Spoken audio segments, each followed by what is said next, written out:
I'm glad that, Roger actually double checks. Sometimes I usually double check with my phone myself, but I get so wrapped up with all this.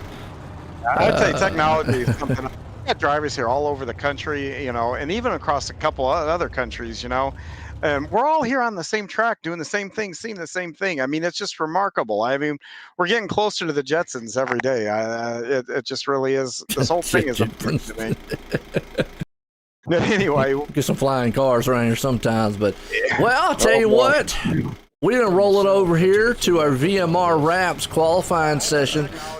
We got a good field out here tonight. Looks like everybody qualifies. There might be a couple guys that might end up going home, but we'll see what happens here in the VMR Wraps. Who's going to put it out front? Who's going to be the guy here tonight? I could lay down a good quick time for us. VMR, if you want to look good on the track, off the track, anything on iRacing, check them out on Facebook. VMR Wraps, because definitely a new sponsor coming on board. Appreciate them being here for the season. Obviously, we went over the iRacing League Manager standings. That has switched up.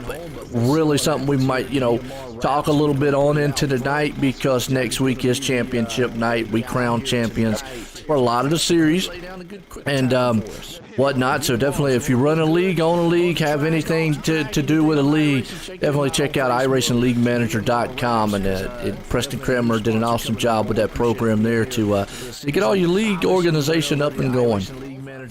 Yeah, that really is a remarkable thing. You can see your stats. So the drivers can click on their names, see the stats throughout the week or throughout the season. They can also look at their all-time stats, see how many races you've won, and running that league. It's a cool deal. Anybody out there that runs a league or whatever, I'd reach out to Preston and check that out.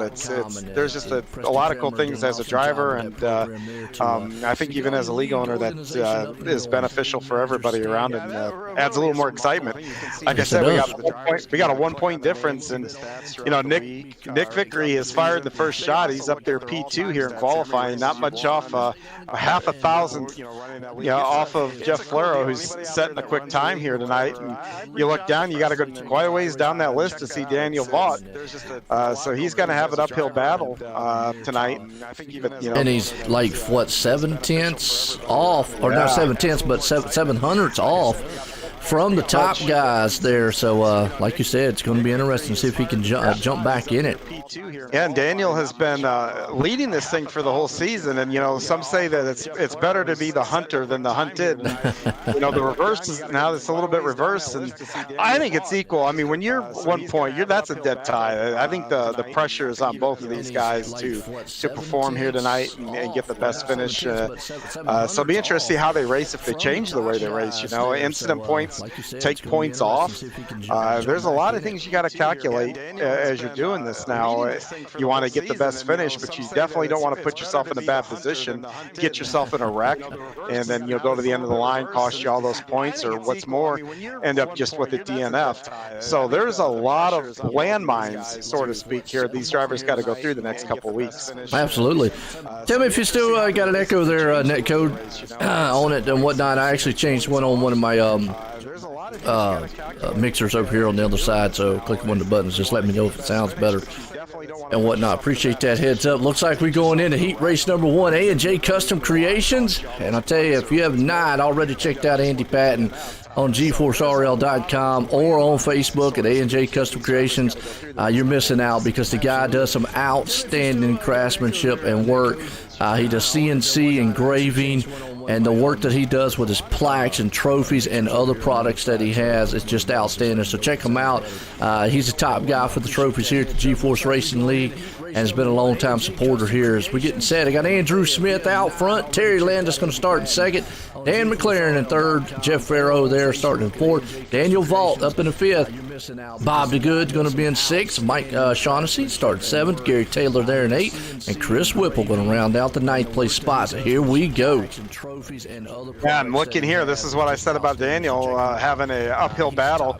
Right now, he's on the outside looking in to get to the main show, starting fifth. So he's not one of those transfer positions. He's going to have to go up there and then take one. So right off the get-go, there's work to be done for him. Getting set here on green flag. This guy's going to pull off here with the space truck. Yeah, and looking here, this is what I said about Daniel having an uphill battle. Right now, he's on the outside looking in to get to the main show, starting fifth. So he's not one of those transfers. He's going to have to go up. We have our quick time qualifier in here, Jeff Flero starting fourth. So it'll be interesting for him too. I mean, both these guys, Daniel, one's got a faster car, one needs to get in. So I think those fourth and fifth places are going to be see what those guys do here on the start. I figured it out, Netcode. You know what it was when I was over there messing, trying to get the YouTube up? I left the doggone stream up in the background, so you were actually hearing the stream in the background when I was talking to Spence earlier. So y'all was actually hearing the echo was actually me earlier when I was trying to figure out what was going on with the YouTube side. I actually left it up so it was playing, so you should be good now. Isn't that technically in stereo then? It would have been, yeah. They were actually hearing us talk, and then they would actually hear it again. So it's like, in case they missed the first time, there you go. I mean, sometimes that can happen.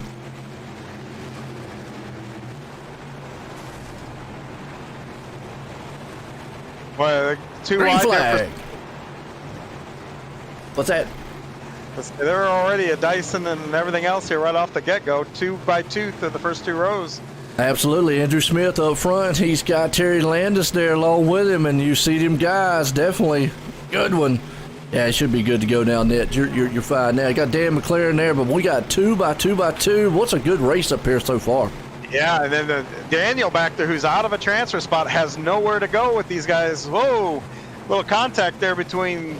Oh, are they going to save it? That's Dan McLaren. I don't know how in the world he saved that thing, John. I have no idea either. I've driven these things enough, and that was a wreck without hitting anything. Absolutely. I mean, we talk about that sometimes on the NASCAR side of stuff I do. A lot of times as a wreck, just, it should have happened, pretty much like what you said. But, man, held on to it. Unfortunately, puts him back in the 7th. Right now, you got Andrew Smith hanging on to that last transfer spot. Daniel Vault hanging on to 2nd, which is what he needs to do, get to show the easy way here. Yep, and get a good starting spot here for the feature, so. Yes, that's another thing. He wants to be up front. Good battle going on for about 5th and 6th. And Chris Whipple, Shaughnessy right there along with it. That's Dan McLaren. McLaren's trying to get back up. That car does not look like it's handling very well for McLaren. It looks like it's sliding a lot. At least the back wheels are wanting to come out from under as the white flag's out. Well, much contact as was made there. It's, these things do have damage on them, so that, if you bent something, it will change. You can knock the toe out or something. It'll change the handling. Absolutely. Coming around, Terry Landis is going to take the A&J Custom Creations Heat Race number 1. Vaults in 2nd. Farrow in 3rd. And got Andrew Smith going to bring it home in 4th. That was a good run there. As that brings us in the Heat Race number 2 here tonight. That's Howard Hanna Real Estate, number 1 family-owned and operated independent broker in the U.S. If you got anything that you need done real estate-wise, commercial or residential, you need to sell, buy, rent, check these guys out at Howard Hanna Real Estate. Scott Herwit and Company will get you hooked up, and definitely have you checked out and good to go. As you got Jeffrey Barker, out front. GJ Boydell starting in 2nd. Nicholas Vickery up there to 3rd. Mike Cranmer starting 4th. John Rayner in 5th. Donald Dory going to be in the 6th place. Fred Suter, I hope I said that right, in 7th. And Jason Ferguson's going to round out the 8th place spot.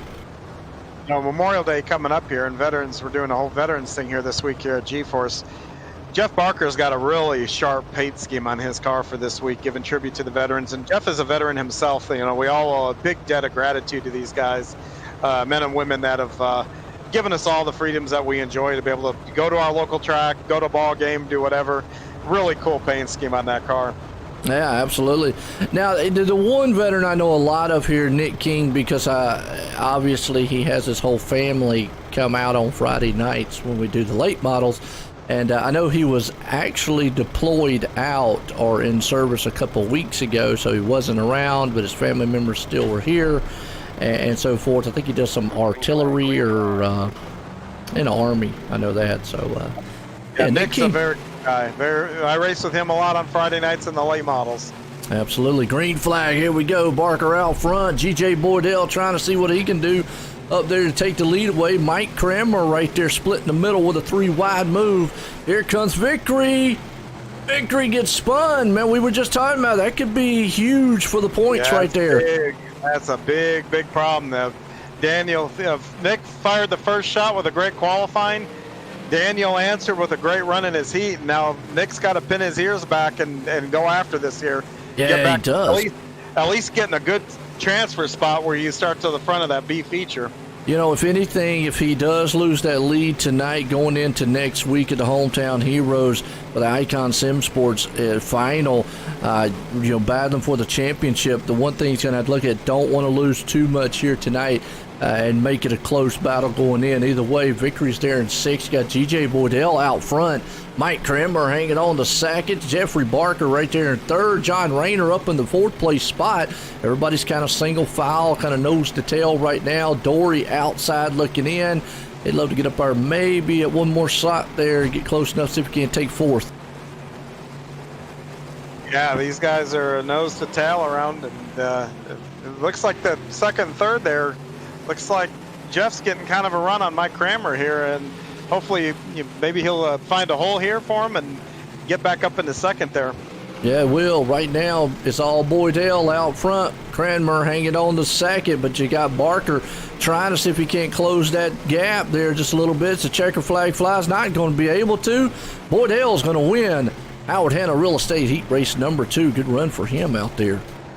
Now, the big story there is Nick Vickery. He's going to be in the B, being the point leader. I can tell you, though, if anybody can make a comeback and put her up on the podium, it's going to be Nick. He's an outstanding driver. He's got the ability to do it.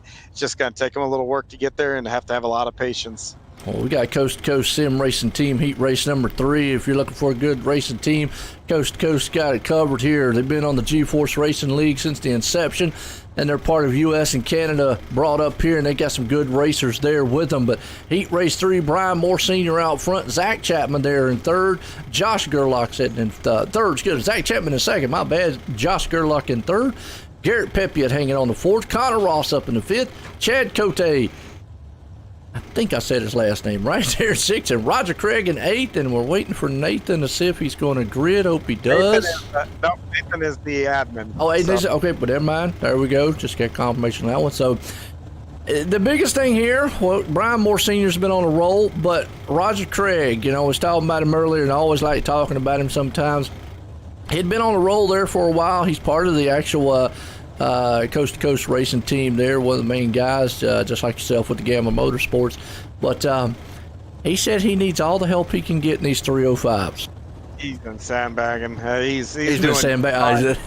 I can tell you, this is going to be, and he's got like a murderer's row of drivers in front of him. I think every one of these guys in this race has won a GForce main event this season for part of GForce. So every one of these guys are top-notch drivers. Absolutely. This one's going to be a tough one.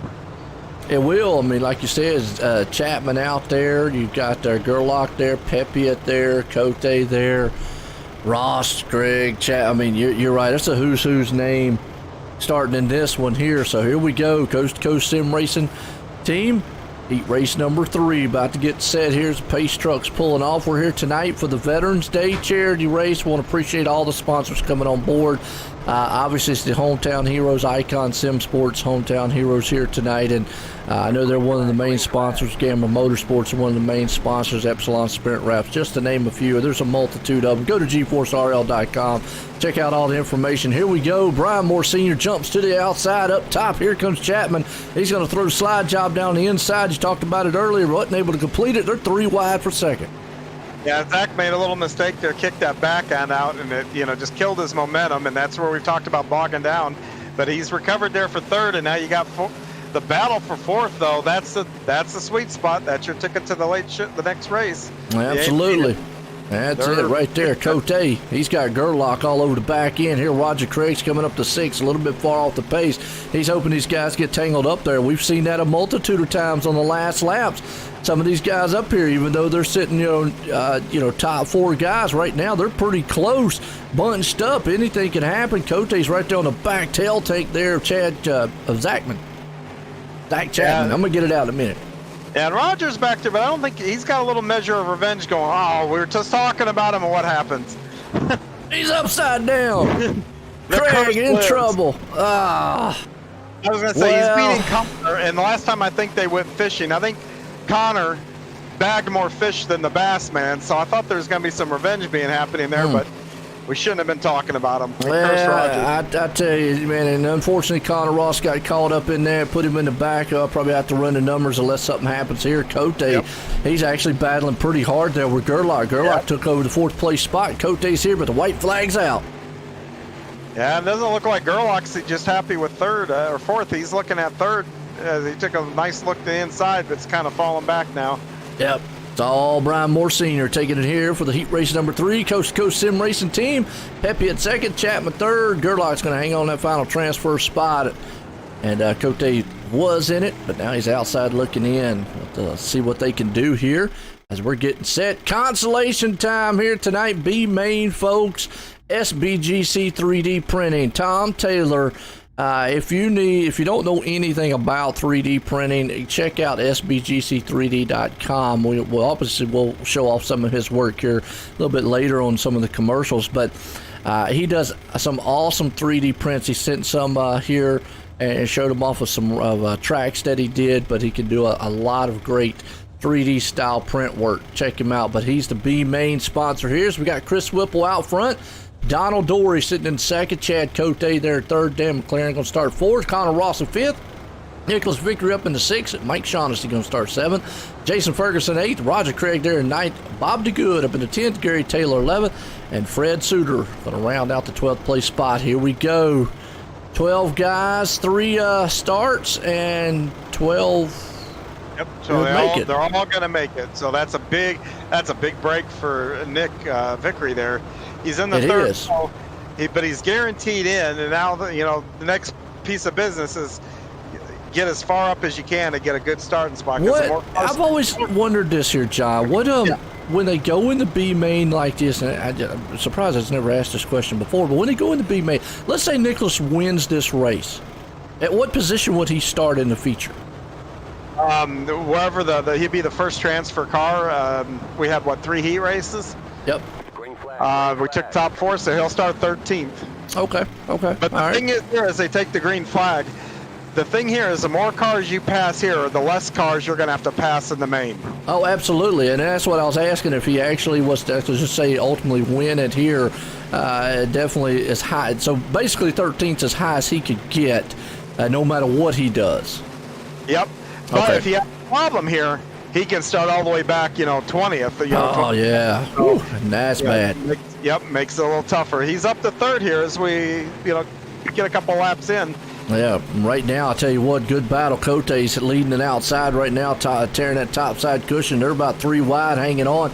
Dan McLaren got a little bit loose. That car was acting up in his heat earlier, so I don't know how he might have something set, maybe the brake camber or anything like that, because it just does look like it's sliding around a lot. But right now, looking pretty good. Dan McLaren, he's up to 4th, though. He's hanging on to it, but he's had a little bit of bad ends every once in a while. Yeah, it looks a lot more stable. So, like I said, he got a little bit of an incident there in the heat race, so he might have damaged the car a little bit. But the top 4 looked pretty well even on speed. Connor Ross now is starting to make move down low. Yes, it is right now. McLaren's still there, but you got Vickery and Whipple. Well, those 2 guys, man, are right now duking it out for the 2nd place spot as they're going to close it up side by side a little bit. Man, I tell you what, Vickery put a slide job on him, but here comes back on the back end. Well, that's a good shot there to show you. Into the wall. Yeah, no, they're utilizing the lines that I ran earlier in that practice. He went down low. How did Whipple hold on to that? Good piece of driving there on Chris, but it looks like his car may have a little bit of damage. It didn't look like it was pointed completely straight going down the front. No, it's not. He's crab walking now. I mean, he actually went up into that wall and went sideways and actually fell, but white flag is out. Vickery is up to 2nd. Battle's on for 2nd. McLaren there in 3rd, actually for 3rd and 4th. Connor Ross there, but Cote's going to win it here. And Vickery's going to come home in 2nd, with McLaren there coming home in 3rd. Ross up into the 4th place spot. Now, Steve, Nick, I prefer to finish where Nick did here in this one, because that'll give him an outside starting position. Yes, it will. Now, folks, while we're doing the intermission, icon intermission here real quick, I've got a video and I need to set it up. I got it in late, so I'm gonna flip me over here to the waiting screen, so to speak, and I'm gonna set this video up real quick. So give me 1 second, folks. I know it's a little bit out the ordinary, but I did get it late, and I definitely want to show it off for the veterans out there. So, but you can talk while I'm doing this, John. Yeah, I was just looking at some of the lines these guys are running here, and looks like we're going to have a multi-groove track, not surprisingly. It'll be interesting to see who goes where and what lines will prevail, and then watch it change as the race goes on. The track will go through some major changes between now and the end of the feature.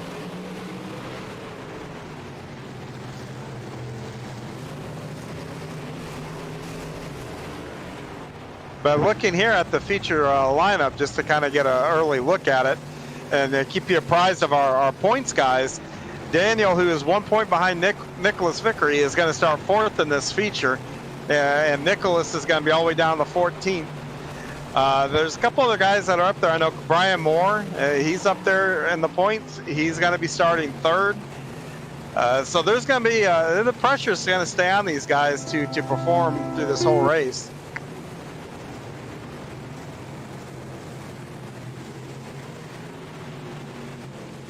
See, Jeffrey Barker is also up there in the top 5 in points right now, and it looks like Barker, looking for his name on the list, he's going to start 8th.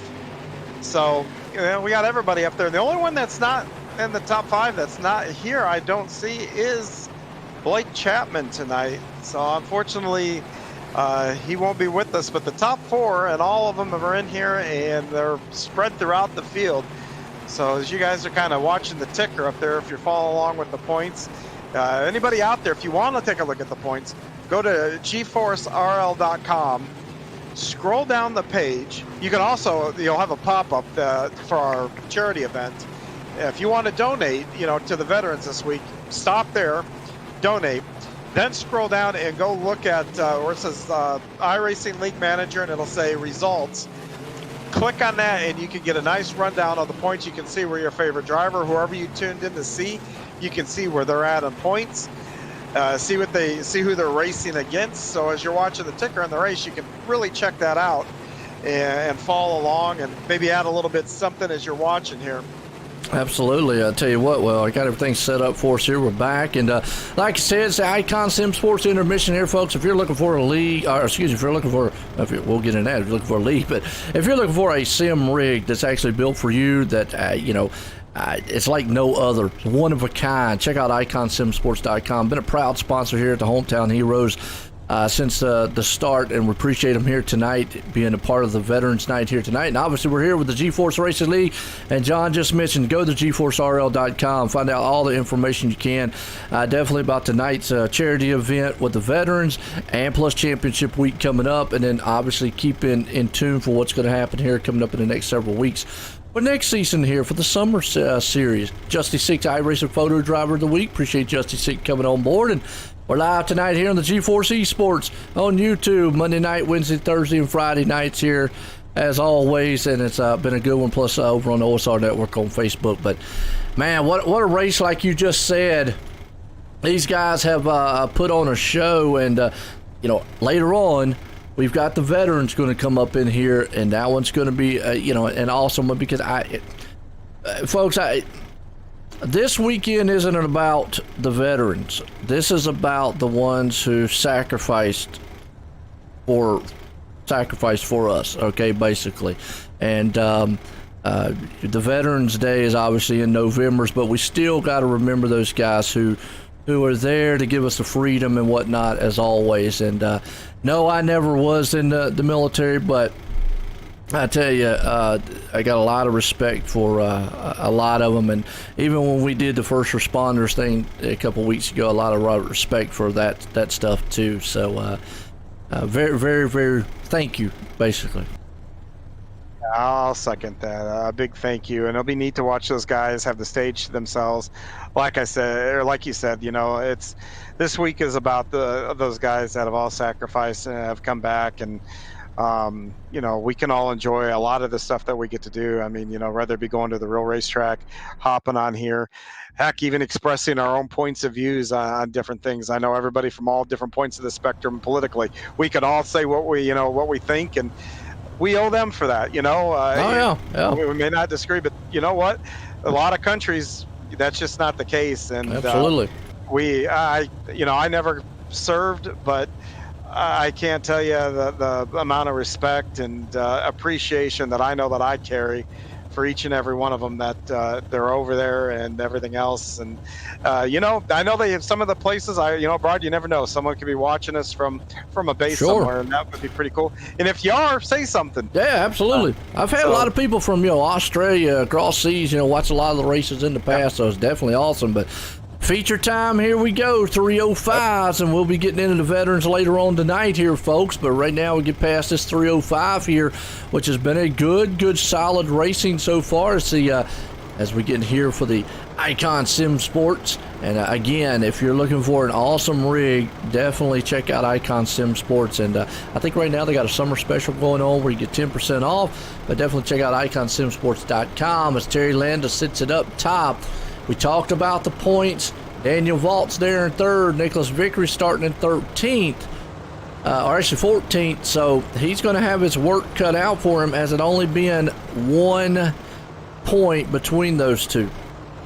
Yeah, and the big thing is here, he's got a big picture race, and really pay attention to what's going on in front of him. If you see two guys racing hard, making contact, you got to approach them with caution, because at any moment they could wreck each other, and you can be a wreck on a wreck. Yep. So it's pretty intense behind that wheel for him right now. Got a lot of machines, 305s out here getting set. Good jump. Looks like Boydell's going to get going, or he thought about going and then wasn't getting going, and Terry Landis is going to take that spot away from him. Yeah, it looked like Boydell realized he's a little bit further out front than what he needed to be, and lifted, and that really hurt Vaught, and up they're stacking up in the back. Yeah, Cranmer back there in the back. He was able to hang on to it, though. He's just off the pace just a little bit, as a huge mess going on back here with Shaughnessy around the 15th place spot. I mean, you got battles everywhere. Vaught right now is falling back to 5th. Vickery, though, still up to 11th. He's trying that high lane right now on the cushion to see if he can't get past some of these cars. Yeah, that's the big thing. You've got to go where they're not. And the track looks like it has a couple of options there. So he is going to have, you know, options to pass guys, whether it's high, low, or in the middle. You got battles, man, up front, middle, and back all over this track. Stretch. Yeah, we do. Chris Whipple involved in that one. Wow, you're right. Upside down. Let's go back. Yellow flag's out. Let's go back on a Malcolm Mills replay right here. Let everybody see what kind of happened to Whipple and Company. Had Dan McLaren involved in that one. John Rayner involved. Yeah. I mean, they were just all over the place back there. 3 and 4 wide. And not sure a little contact might have happened. But, yeah, between McLaren and John Rayner there. But that's just running out of real estate. Remember when I was talking about? Oh yeah, right there. Came off the wall and then just nowhere to go. Yep, because you got to turn down and turn away from the wall a little bit. Somebody's down there. I mean, that's a racing deal. But much as these guys were together down there, everybody else just nowhere to go either. Nope. And that turn's going to be tricky all night. You know, no matter what division's running, that corner is going to be, you know, a tricky corner to handle all night. And right there, it's a good illustration to why. We saw it in the past weeks, like you just said. Those guys definitely coming out of that turn, for some reason it throws the car up. You know, you're able to get that slider line going pretty good, maybe in like 1 and, or excuse me, actually it'd be 3 and 4, but that's 1 and 2 right there. To where, you know, coming out. And it's actually the pit interest there. So I don't know if maybe the wall's a little bit different or not. That's what it is. That pit entrance, that wall on the racetrack side of that entrance grabs you, and then it just gets you off kilter, and then you end up, you know, adjusting and then tagging the main wall. Well, I'll tell you what, green flag.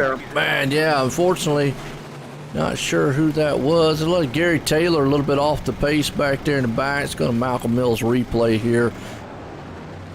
And he did not get started with the field like he wanted. No, he got loose and overcorrected and sent him up into a couple other cars. They're just bad luck. And when you get into that slick, that back end comes around. You know, you've got to catch it quickly. Well, here we go, watching it here. Coming down on the inside. Go green. Yeah, he just like lost it, and car up there on the inside of him, nowhere to go, and then he got tagged again. Yep. That's, you know, and it's real easy to overcorrect with these cars because you're used to turning into the slide anyway, and you know, it's just real easy in the slick to do. But good thing is he'll go in, get a repair, and come back out and take another shot at it. Absolutely. Well, just to give you an update, Daniel Vaults are in 6th. Nicholas Vickery has moved up into 8th. So that battle right there is closing in between the two. And that is exactly what Vickery needs to do if he's going to lose any points. Maximize the points that you lose so that next week when you come in here, you don't have to be in an uphill battle. Yeah, well, they're starting for this is a draw at this point. There's not that much distance between them. No, there's not. Green flag, single file run. Here we go. Terry Landis out front gets a good jump. You see right there, Vickery goes instantly up top to the cushion.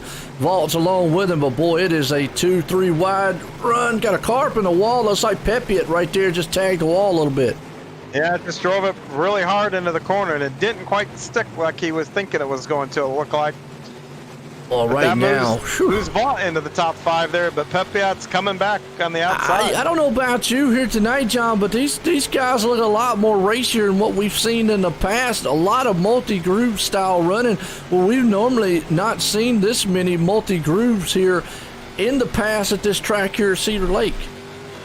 Yeah, you've got a lot of really fast, talented guys up front, and you know, getting down to the end of the season, you know, you couple that with guys that are comfortable with the cars, the track, you know what it's going to do. Oh, Brian Moore got into the wall. Wow, but he put a slide job on Terry Landis and tried to make it stick, and the car just shot straight up to the wall. He lost all kind of momentum, put him way back in the back of the field. Cote right there hanging on to 8th. Jeff Flero, though, was the one who benefited from it out front, but here comes Pepiot on his inside. And Garrett's really hugging the bottom there, but like you said, multi-groove. That middle's there, too, if someone wants to try it. It is. You got Daniel Vault hanging on the 4th right now, just trying to see what he can do, wade through the traffic up here in front of him. Gerlach right there with a battle with Landis. Landis out front for a moment as you still see Pepiot there with him. He is trying to see if he can't get around Flero up front. I mean, again, battles all over the place, and Vickery right behind Gerlach. He's taking that high side on the cushion. Yeah, and it looks like once they get a few laps in, that high line starts to move on the bottom. They kind of get into a rhythm and then get the cars, you know, the momentum with them going. Yes, it is. Vickery still hanging on to the top side cushion there in the 6th place spot. You've got Pepiot trying to take the lead down low, puts a slide job move, loses a lot of momentum because on the 305s they just kind of dig in and lose all kind of room going through the turn. But Flero takes it back up top. For the moment's got the lead. They're coming up on lap traffic, though. Yeah, they are. That's going to change the dynamic in front. And Vickery has gotten around Daniel Vault, too. Wow, that's going to be a lot in the points right there because Vault falls back to 7th. Vickery is hanging on, pushing that top side cushion right now in the 4th place, trying to battle with Boydell. Boydell, though, having a good run here tonight. He's got a new paint job out there for him. He's up to 5th and 6th. He's battling it out there along with Connor Ross and Nicholas Vickery. Yeah, Connor's moved up through the field quite nicely, and then you need to give a shout out too to Greg Boydell. He's hanging out up front there, and he's doing a real GJ Boydell. Yeah, that's what it was. He's up our 6th. He's having a battle with Connor Ross right there. Now he's got Vault right there in the backside of it. So Boydell's had an outstanding night tonight. Definitely had coming around here. He's got his new paint job, so new prospect on the racing life here tonight. But boy, I tell you what, look in front of him here. You got Vickery. He just went low, but now he made a slide job move. And who's that? Connor Ross came into the picture there. Yeah, a little problem on the back. Yellow. That's Terry Landis, I believe. He made some contact with Chad Cote, and this is 2 guys aiming for the same spot. When you look at it, it'll be 2 guys basically aiming for the same spot on the track. Let's get back on Malcolm Mills replay right here and see Terry Landis will ride with him. Yep, one just popped each other, and the next thing you know, there's nowhere to go. He's just getting ping-ponged around. And we've seen that many times. Yeah, this would be a nice little chance, though, for the leaders to kind of catch their breath, refocus. green, white checker Yep. on the dirt. It's going to get serious now. Jeff Flero, with it being single file like it is, I might to say he's probably got, I've always said when they go single file like it, it definitely highly benefits the leader because he doesn't have to worry about anybody in the inside, outside. He can kind of go when he needs to go. And like we've always talked about in the past, he can utilize any one of those lanes going into the turn because he doesn't have to worry about anybody around him. Oh, but I'll say this, the front three guys are pretty aggressive guys. You know, Nick Vickery could be in the catbird seat here. You know, watch these three guys go for it here in these last couple of laps. That's right. We have seen that play out. Here we go, green flag. And you see instantly Flero goes down low. Oh, Gerlach into the wall, caution out. We saw that when he just actually got tagged up into the wall. We were actually riding with him, tagged up in the wall upside down on the start. Oh, bad start. That replay will show what happened there. Picture's worth 1,000 words. Yeah, just one of them deals. Yeah, wow. Tough break for Josh, and I'm sure he's not happy. Yeah, I mean, I've always said short track racing brings the tempers out on everybody. Yep. But Flero here,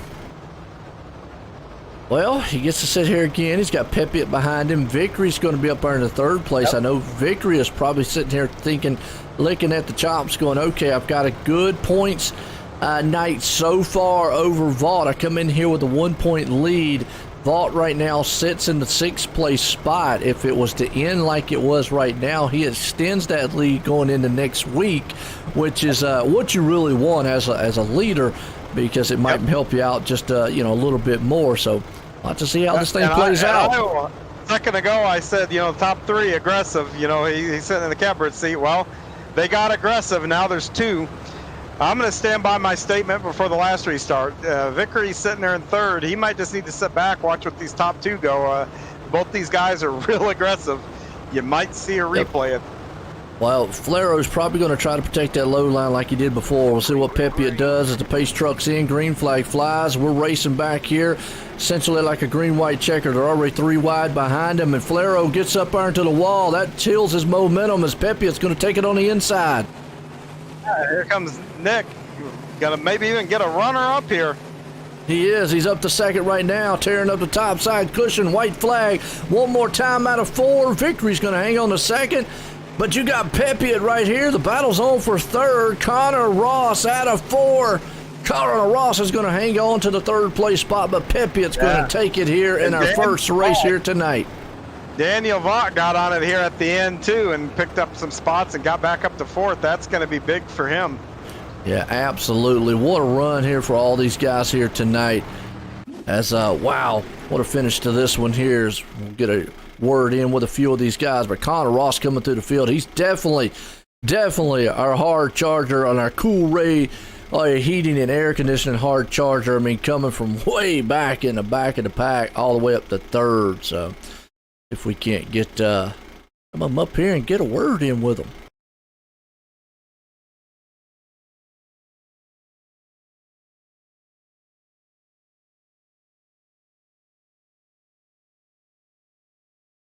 Got to find them first.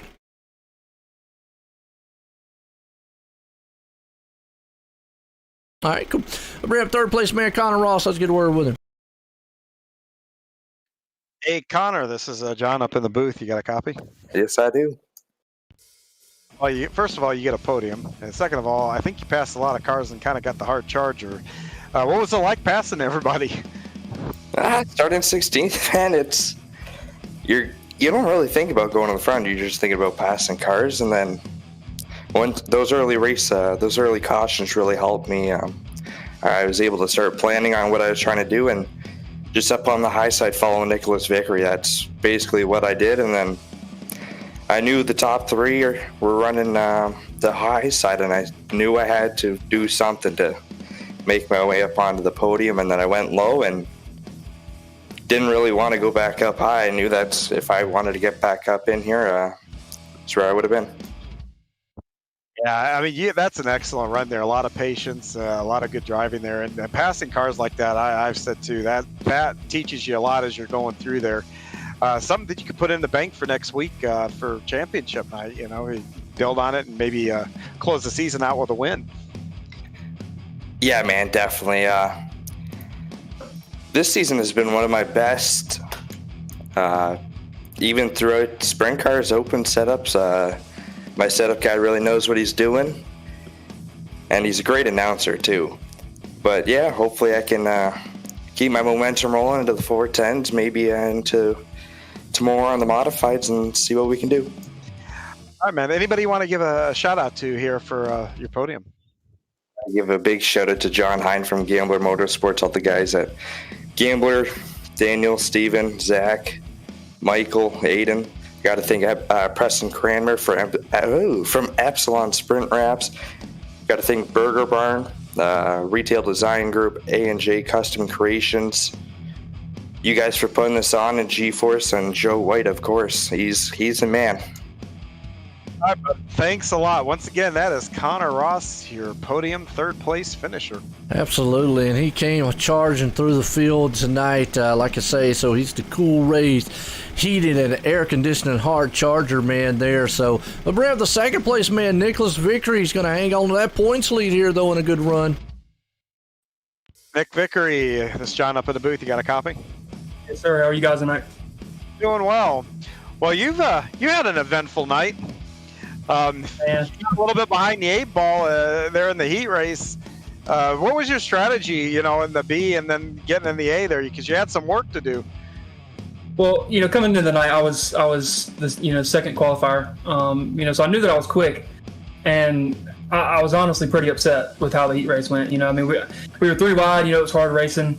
But still, obviously as the points leader in a tight points battle, obviously I would like to see a little more room, but hey, racing's racing, right? You don't always get it. So. Yes, sir. And that is an excellent recovery.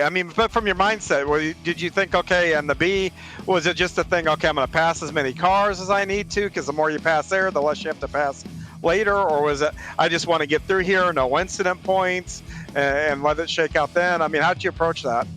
Yeah, so, I actually heard you say it when we were good, or right after the Constellation race, because before I kind of did the math and realized that, if I wasn't like outright leading the Constellation, I needed to finish second to be on the top side. I don't think it's any secret that I prefer the top side here. But, even in the feature, the top side is kind of sketchy because typically any wreck that happens on the bottom washes up the track.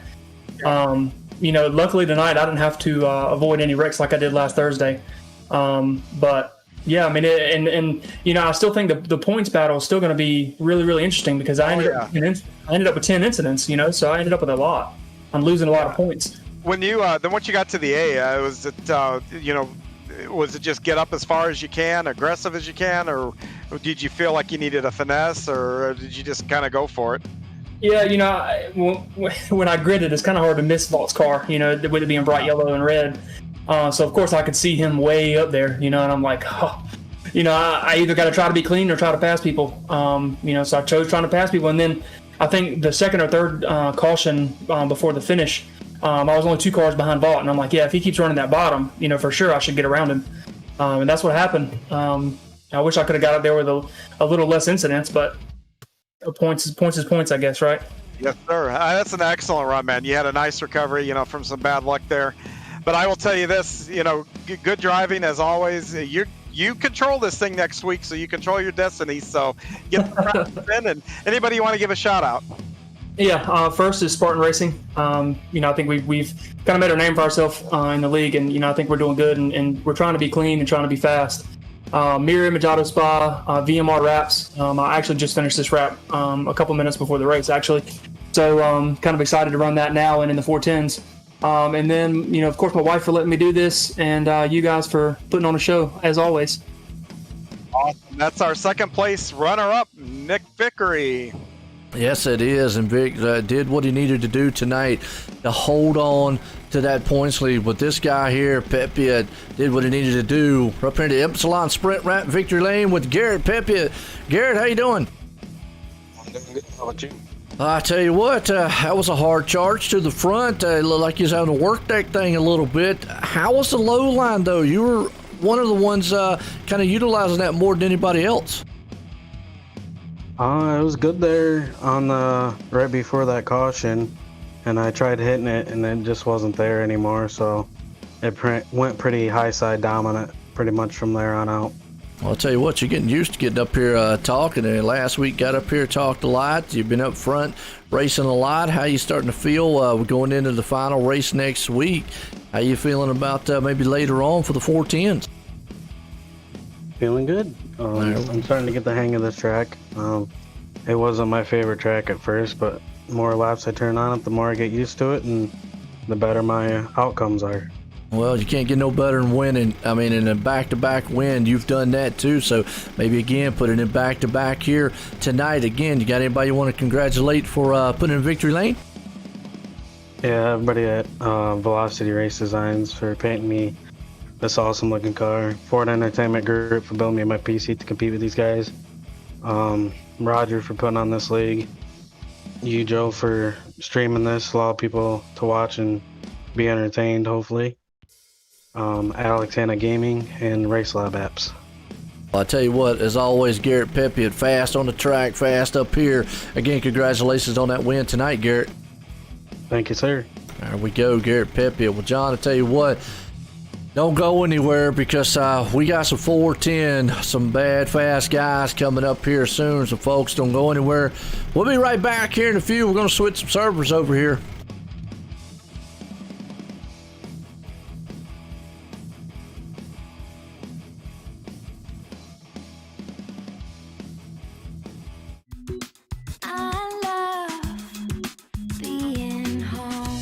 It all starts with the right house. That's where we come in. Howard Hanna. Home happens here.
People want to have a one-stop shop.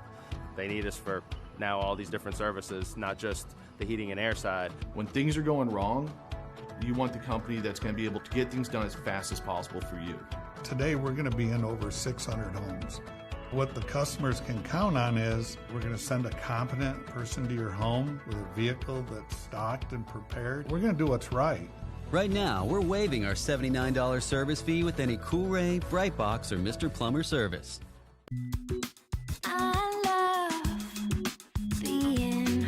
From finding the perfect house to making it your home, we'll be with you every step of the way. Howard Hanna. Home happens here.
Introducing GForceTV.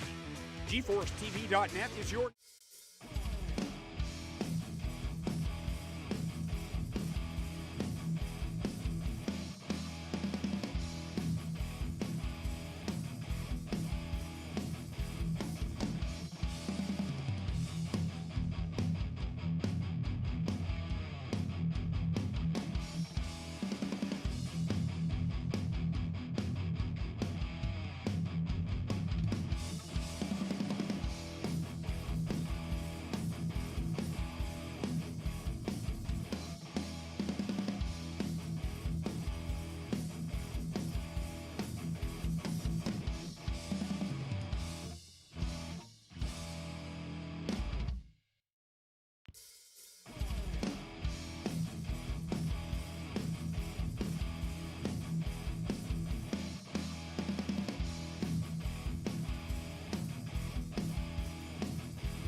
All right, ladies and gentlemen, welcome back here. I tell you what, race 2 here tonight. We got the 410 winged sprints, and we're here with the Gambling Motorsports pre-race show again. Gambling Motorsports, check them out there on Facebook.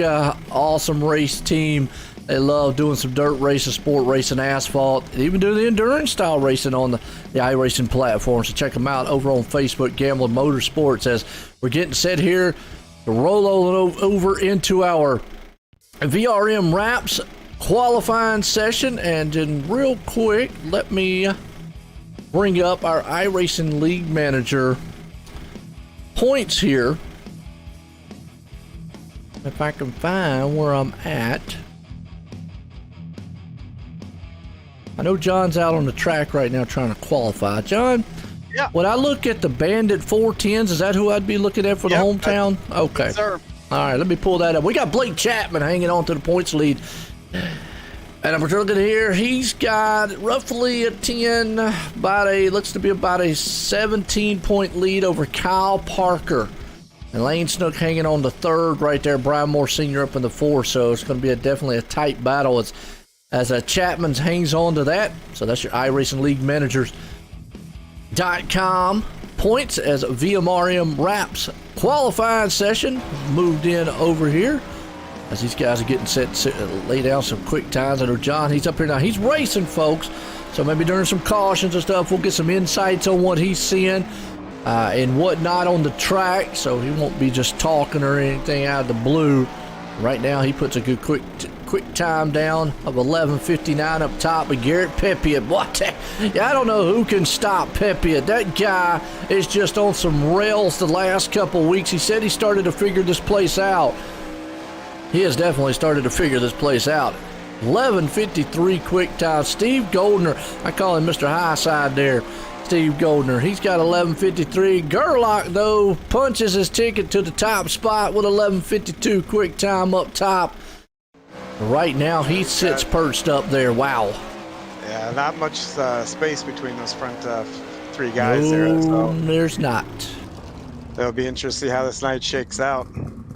Yeah, it is, definitely. And then with the 410 wing sprint, now later on in the warm-up before the feature, we're going to get our in-depth in-car review here of what these guys are going to be looking at throughout the race with John, as it kind of gives you, just like with the 305s, how they were able to modulate around the track. John will be able to show off kind of what the 410s are like, because there is a huge night and day difference between the power of this car and the 305 power, and what the slider line is and how this car reacts. Even though they're both on fixed setups, it's still almost a night and day difference. And Kyle Moonen, wow, with 11:51 quick time, he rocketed to the top. Yeah, I think the quickest time I've seen all season, I think Lane did a 40, it was either a 48 or a 49. So we're on it tonight. We're getting down there to challenge it. So again, it's going to be, hammer down here and hold on with these cars, especially in these heat races. There's not going to be a whole lot of room for error. No, and not with the 410s are done. We've talked about the 410s in the past, opposed to what the 305s are. So we're getting set here. Heat race 1. That's right, A&J Custom Creations. Andy Patton and company out there. Folks, go to GForceRL.com or A&J Custom Creations on Facebook. Check out the work that Andy Patton does with the CNC machinery, with the trophies and plaques and his other products he has. But we got Chad Cote out front in this one. John Hines starting in second. Steve Goldner there in third. Kyle Moonen in fourth. We got Benjamin Kelsch, there we go, in fifth. I almost said Kolsch again, but Kelsch is there in fifth. Connor Ross up in the sixth. Bob DeGood there in seventh. And Roger Craig going to start this one out in eighth place. Now, we got some heavy hitters, folks, up front for this. And it looks like Cote, there he goes. All right, finally got it gridded up. I was waiting on him to get gridded here as we're getting set.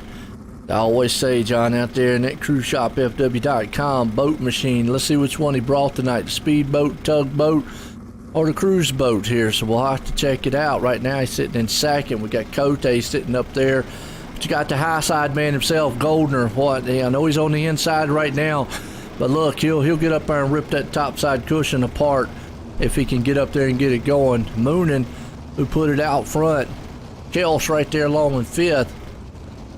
And we've got Connor Ross. Keep your eye on him. He ran through the field last time with the 305s.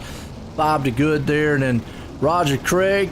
Well, Roger, come on up through the field here. Nice to see. What's up, Kyle? How you doing out there? It says, nice to see Andy still slinging some dirt. Used to race with him a while back when we were teammates. Okay, yeah, there you go. High side racing. Out front, Andy. Absolutely. Well, Andy's not in this one. He'll probably be in one here in a little bit later. Appreciate you tuning in out there, Kyle. As always, here we go. Pace truck's in. Green flag flies. Right now, John Hine gets a good jump out front. Boy, Cote did not get the run he wanted down low, but here comes Kyle Moonen. Going to try to tear up the tail tank on the backside there of Hines. He's got all kind of daylight out front. Connor Ross moved it already up to third. So you got your top three guys there, nose to tail a little bit. Here comes Stephen Goldner. I said he was going to go high, but right now he's utilizing the low lane for the moment, tearing up those tires down there on the bottom side. Cote, unfortunately, has fallen back all the way in the 5th place spot. Roger Craig's advance moved up to 6th. He's on the move. Hang on. We'll see if he can wheel this 410 wing sprint machine to the front side. As everybody right now kind of being a little bit patient, single file. Hines got it out front right now. I said he's got a jet machine out there looking good. Moonen, though, trying to see if he can't sneak him on the inside. He's peeking ever so slightly. Just looking. Hines still got that middle of the part of the track locked down right now. Moonen, for the moment, still running in his tire track. So those two kind of single file. Connor Ross back in third as Goldner. He has still not went way up to the top side like he was in the past. So what's up, Doug? How you doing, man? As in the middle side here. So right now, maybe the top side cushion's not the place to be for the moment. As usually Goldner, he gets himself tied back up there to the top. He's in the middle. Looks like dead even for everybody. White flag. Here we go. One more time around. John Hine. He's got it on lockdown. It's unfortunate Roger Craig's in trouble in the back. Hines going to pull this thing off for the A&J Custom Creations Heat Race 1. Moonen in second. Ross up in the third. And Goldner there in fourth. What a good solid start to this one here tonight for the 410 wing sprints here. Man, good race here. That's going to push us over into our heat race number 2. Howard Hanna Real Estate. Number 1 family owned and operated independent broker. In order to get that distinction, folks, you've definitely got to be doing something right. And Scott Herwood and company out there will definitely get you hooked up and done right. If you have anything real estate-wise, whether it be commercial, residential, check out Howard Hanna Real Estate. As always, Terry Landis out front. Brian Moore Sr. up in the second. Blake Chapman there in third. Josh Gerlach going to start fourth. Andrew Smith there in fifth. Jeff Valero sixth. Mike Cranmer seventh. And Nathan Aldrich going to round out the top 8 here in this one as we get set for heat race number 2. How'd it feel out there, John? Oh, need some oxygen. I tell you, the track changed a lot there in that heat race. You know, it moved up probably a good half a lane. It was a little bit quicker, you know. So look for it to change here. Also in this second one, as the groove will continue to widen out.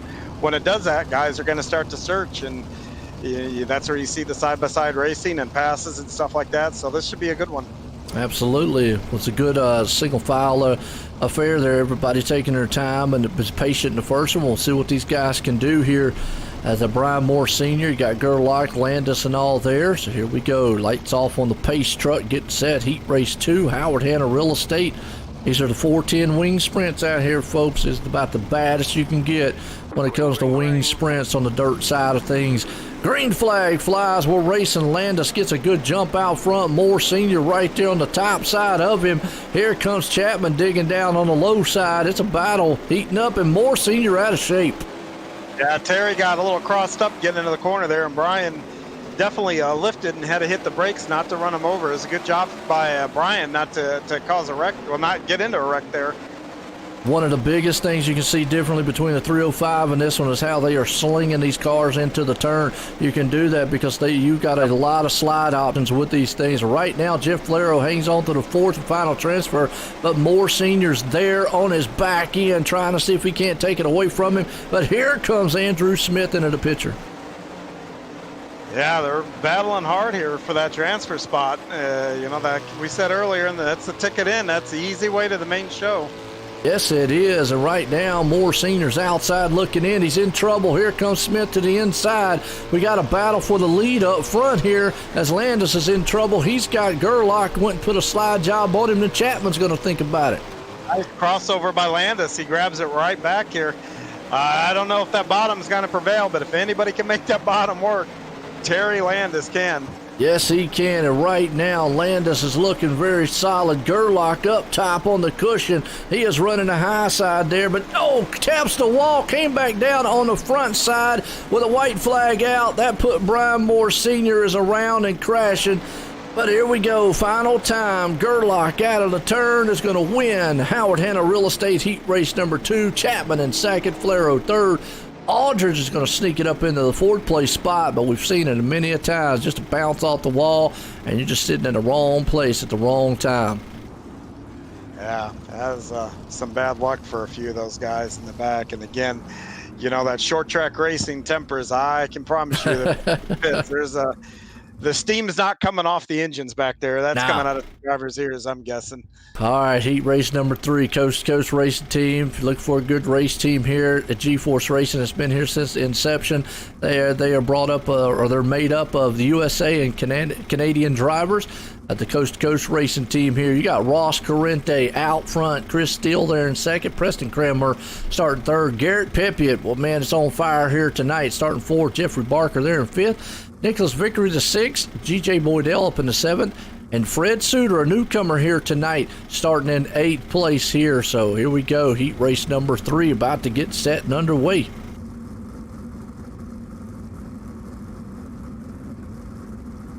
Anything that these guys can do a little different on this track, maybe different than what they did with the 305s to get to the front? Oh yeah, they can rip the lip and power around guys on the bottom, and they've got enough too. They can utilize the bottom this early on. You just carry your momentum down on the corner, roll the corner, and get to it coming out of the corner just right. Have that car pointed straight, and these cars will take off, you know, down the straightaways a whole lot better. So there's some things that you can do, little techniques, you know, coming out of the corner like that. But the big key is the straighter your car is on corner exit, the faster you're going to go down the straightaway. Absolutely. Right now, Corrente out front. He's going to see what he can do here to remain out front here at heat race number 3 here for the Coast to Coast Racing Team. As we got Chris Steele along with Preston Cranmer. Garrett Pepiot, who's been on fire, he won the last race here with the 305s. He was able to have a good qualifying effort tonight. We'd love to make the show here the easy way. See if we can't get one of those 4th place and transfer spots here in the heat race. Pace trucks in, green flag flies. We are racing. Corrente and Steele get up there and bump just a little bit on the wheels. That's a nice recovery by both of them not to really wad those cars up. Really good job there.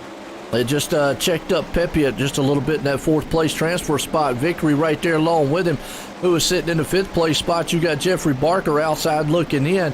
So Vickery right now would love to get that one more spot on the back end of Pepiot. Pepiot's closing in on the backside of Steele. See if he can't take the 3rd place. In the meantime, Corrente's walking away from the field out front. Yeah, Ross had a really strong run in the opening night of the Open 360s for our Veterans Week.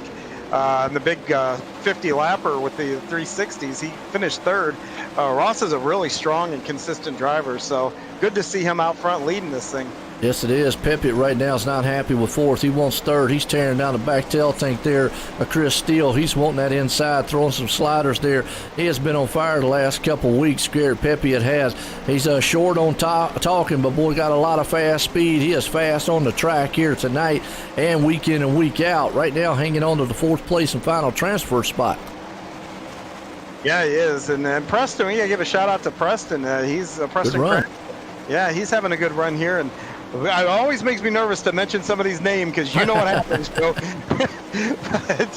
but Preston's doing a whale of a job there, even closing up on Ross a little bit.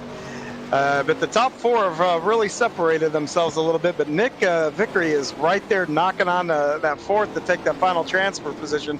So if any of these guys bobble, oh, that's the end of the race. It's over, yeah. So Garrett Pepiot, I've always said, dirt track racing, it's quick and fast pace. Pepiot hangs on to the 4th place. Ross Corrente brings it home here for the heat race number 3 here tonight. That pulls us over to our B main here, SBGC 3D Printing and SBGC3D.com. Check out all you can. Tom Taylor and company over there. Outstanding work he does with the 3D printing and everything that he does, the products he pulls out with that machine that he does. But we got Bob DeGood out front, Mike Cranmer there, Nicholas Vickery sitting in 3rd, Benjamin Kelch there in 4th, Andrew Smith up in 5th, Jeffrey Barker 6th, Chad Cote 7th, Terry Landis 8th, GJ Boydell 9th, Roger Craig up to the 10th, Brian Moore Sr. 11th, and Fred Suter rounding out the 12th place spot. And I got to say here, Brian Moore Sr. probably right now not in the spot he wants to be. He's starting back here in 11th. Yeah, got his work cut out for him, but Brian, we've seen him. I mean, a solid driver, and if anybody can get up there. But the nice thing is, all 12 guys are going to make this. So he's just got to have the attitude here of the more guys I pass here, the less I got to pass in the feature, and just kind of get up there and limit those incident points and get to the front. Well, right now it's 12 drivers, 3. Everybody's going to make the field, so kind of like a little bit of a test session for these guys. But the most important thing, like you said, that to be the less that they'll have to pass, the more positions they can make up. Bob DeGood out front, looking good out front so far. Yeah, and I got to shout out to him. He's another Missouri guy, so we like our outlaws here. Jesse James and all that. So Bob is looking good out front there. Yes, he is. Mike Cranmer right along beside of him. Victory right there. Kels. Pace truck's pulling around. We'll get set green flag here for the B main tonight. Green flag flies to good. He drops the hammer out front looking there. Mike Cranmer's behind him, but up top here comes Victory rumbling on that top side cushion. He's car in the wall hard. That's Jeffrey Barker upside down, end over end. He hit the wall hard. But in the meantime, Victory takes a slide job on Bob DeGood up front and takes the lead. Here comes Andrew Smith, Mike Cranmer battling it out. That's for the 3rd and 4th place spot. We talked about Moore Sr. He is still off the pace way back in the 10th place. Kelstow got a good battle with Terry Landis, but it's still heating up here up front around about the 3rd and 4th place spot. Yeah, these guys are running like it's the A main and trying to get to that checkered flag. Yes, it is. We got Victory still out front, leading this one. DeGood right there in 2nd. Andrew Smith hanging on the 3rd, riding here with Mike Cranmer in 5th as he's trying to run down Terry Landis. Never mind, Landis is right down the inside. DeGood's on the wall. He has to check up. Roger Craig's crashing in the back. Craig, must Roger, be some kind of magic in that turn 3 wall. That's quite a few of them now we've seen up there in that wall. Yeah, Bob DeGood crashing, fortunately right there, just like you said, just got stuck up on the wall. Landis hanging on the 3rd. Kels right there into the 4th place spot. For the meantime, it's all Victory out front. Go a little further back here to Cote and G.J. Boydell. Boydell having a good night so far as he's running right there. Cote, who's he got here around him? Is that Mike Cranmer? That's a lap car, okay. Good race so far with these guys out here. White flag one more time for Nicholas Victory out front. Can he hang on? Or has Andrew Smith got enough to run him down in the final turns? I don't think he's going to. Low line out of turn 4. It's all Victory going to win this one here in the B main here tonight with SBGC3D.com. That was a good run there. Smith comes in 2nd, but Victory hangs on to it here, folks. What a run. What an awesome one here for the B main. And that's going to throw us over to our warm-up. And what we're going to do here first is I got John Hind up here with me. The 410s are a unique machine. We've talked about them week in and week out as opposed to what the 305s are, but the 410s is a beast of a machine. Well, John Hind is out on the track right now, and what he's going to do is he's going to give us a heads up of what these drivers are looking at, what the lines that they might utilize, and then some of the mistakes that might be made here. So, John, take it away. Tell us what we got here on this track tonight. Well, unlike the 305s, you have a lot more power, so we'll start low here, and you can just hear me just barely in the throttle. Almost feels like you're going too slow, and get aggressive straight out. This will be fast on here. Later on when that slick goes up to the wall and those guys up there having to feather it, this is going to be a real option towards the end of the race to maybe even make a pass to win the race. Whew. You got to avoid stuff like that. Yep, you got to avoid stuff like that. And again, this middle line here will be viable too. It just takes a lot of throttle control, really hard to keep your momentum up. But when it's slick from top to bottom, you're not as much as a disadvantage. So this will be another line to watch to come in as the night goes on. Now, early on, up here, I'm full throttle all the way through here. Nice run down the straightaway and into the corner. Missed the entrance there just a little bit, but that's where you're going to want to be up here early. You're going to see guys up here. Easy to make passes if someone's below you. And get right up here past that trouble spot. And the guys are bouncing all over. And that's the thing about being up on this wall. The slick you see right now, there's a lot of room between the where it's really slick and you got a lot of tack. That's going to get more narrow as the night goes on. And then all of a sudden, a lot of throttle control through here. And, you know, the slider line, this is going to be tough for some because if, whoops, thought about that, Josh. The slider line here is going to be tough because if you overcook it, you go right up, you're going to catch this wall right here and nail it really good. And the same thing here, especially where turn 2 and this wall comes out, that's a tough one. So both those slider lines present a challenge. So that in a nutshell is what we're going to be dealing with here tonight. And you can see things happen very, very quick in these 410 wing sprints, almost a lot quicker than what it happens here.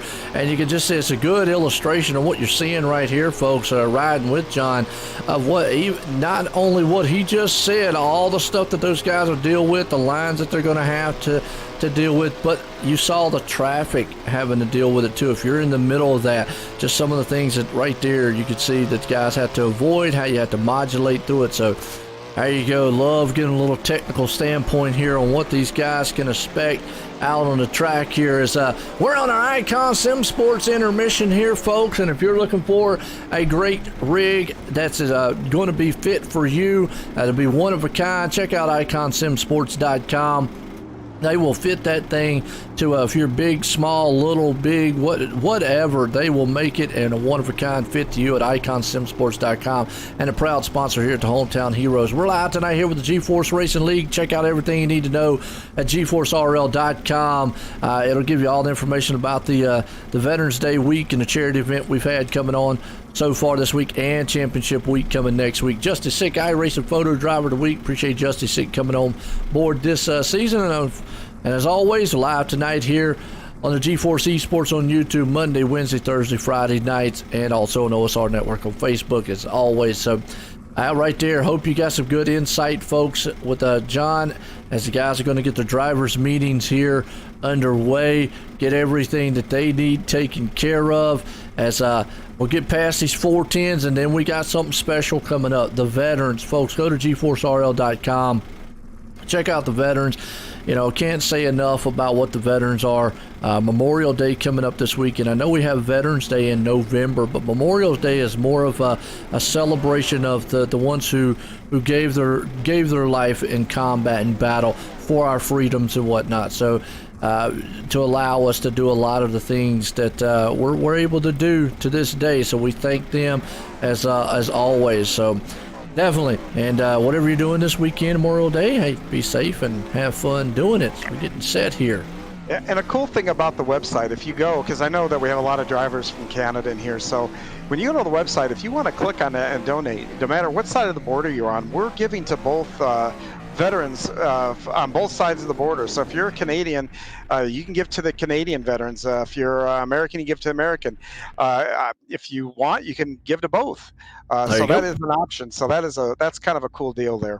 Absolutely. Well, I'll tell you what, John's going to hop into his hot rod here as we're getting set. He's putting it out front on the pole here tonight for the feature here for the Icon Sim Sports feature for our Hometown Heroes in the 410 wing sprints. We got Gerlach sitting second, Corrente third, Moonen fourth, Chapman there in fifth, Cranmer sixth, Ross in the seventh, Flero there in eighth, Steele up in the ninth place, Goldner starting 10th, Aldrich in 11th, Pepiot in 12th, Nicholas Vickery up in the 13th, Andrew Smith in 14th, Landis 15th, Kels there in 16th, Cote up in 17th, Mike Cranmer in 8th, G.J. Boydell 19th, Moore Sr. in the 20th, Suter up there in the 21st, DeGood hanging on to 22nd, Roger Craig there in 23rd, and Jeffrey Barker rounds the 24 spots. 24 are going to do battle here tonight. Cedar Lake here style, 410 wing sprints, Icon Sim Sports here.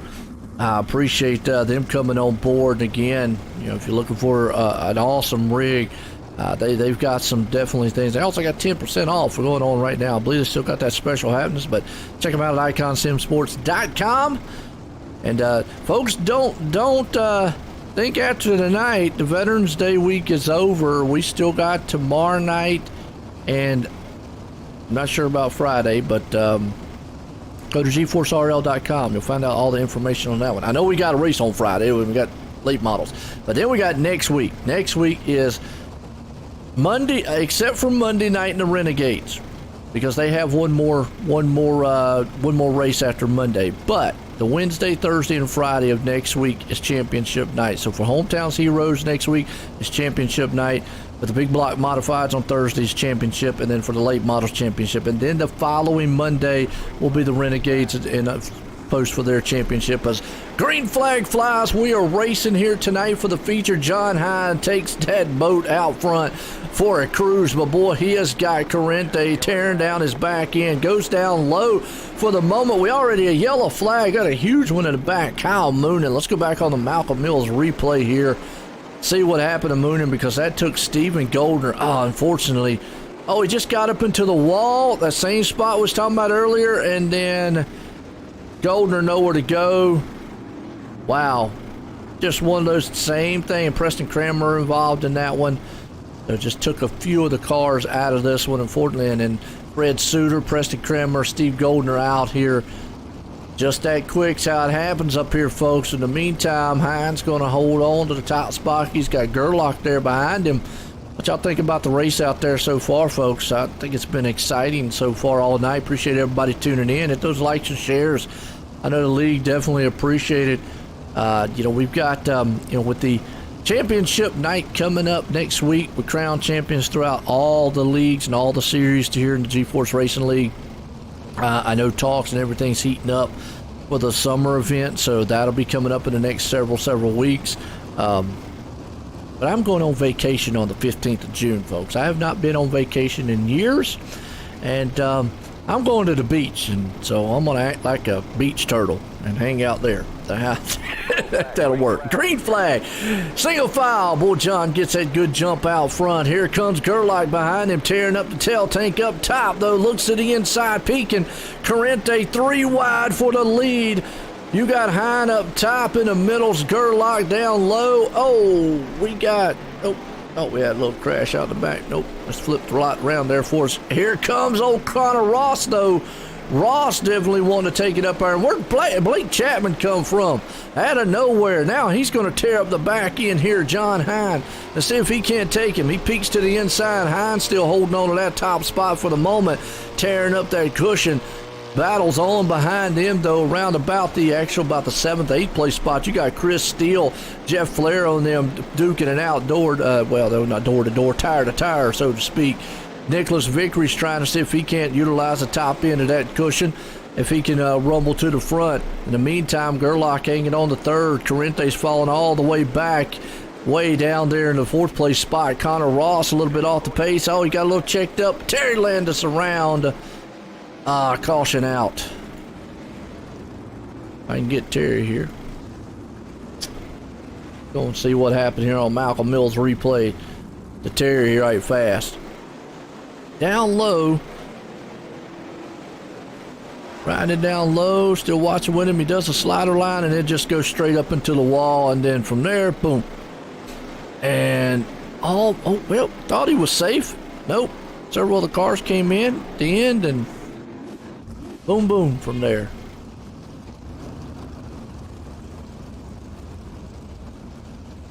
All right. It's all Hine out front, but he's got Chapman there along with him, and I know these cautions drive a driver crazy. John, what are you feeling out there so far?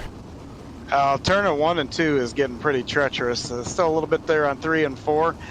We'll see what we can do to keep these boys at bay. I think it's going to be tough to get to the end here and hold them off. I'm sure there's some fast guys coming up behind me here. Yeah, you got Chapman chewing down your back end there, and he's been doing it, but it looks like it's double file. I know a lot of the leaders don't like it. They love the single file, but now he's got to contest with Chapman up high. Got to watch out for Gerlach. Connor Ross definitely back there too. Ross, Corrente, Pepiot. Remember, he stormed through the field and won it. Green flag's back out again. We're racing back here, Cedar Lake. Hine gets a good jump out to the front side, but here comes Chapman to the high side.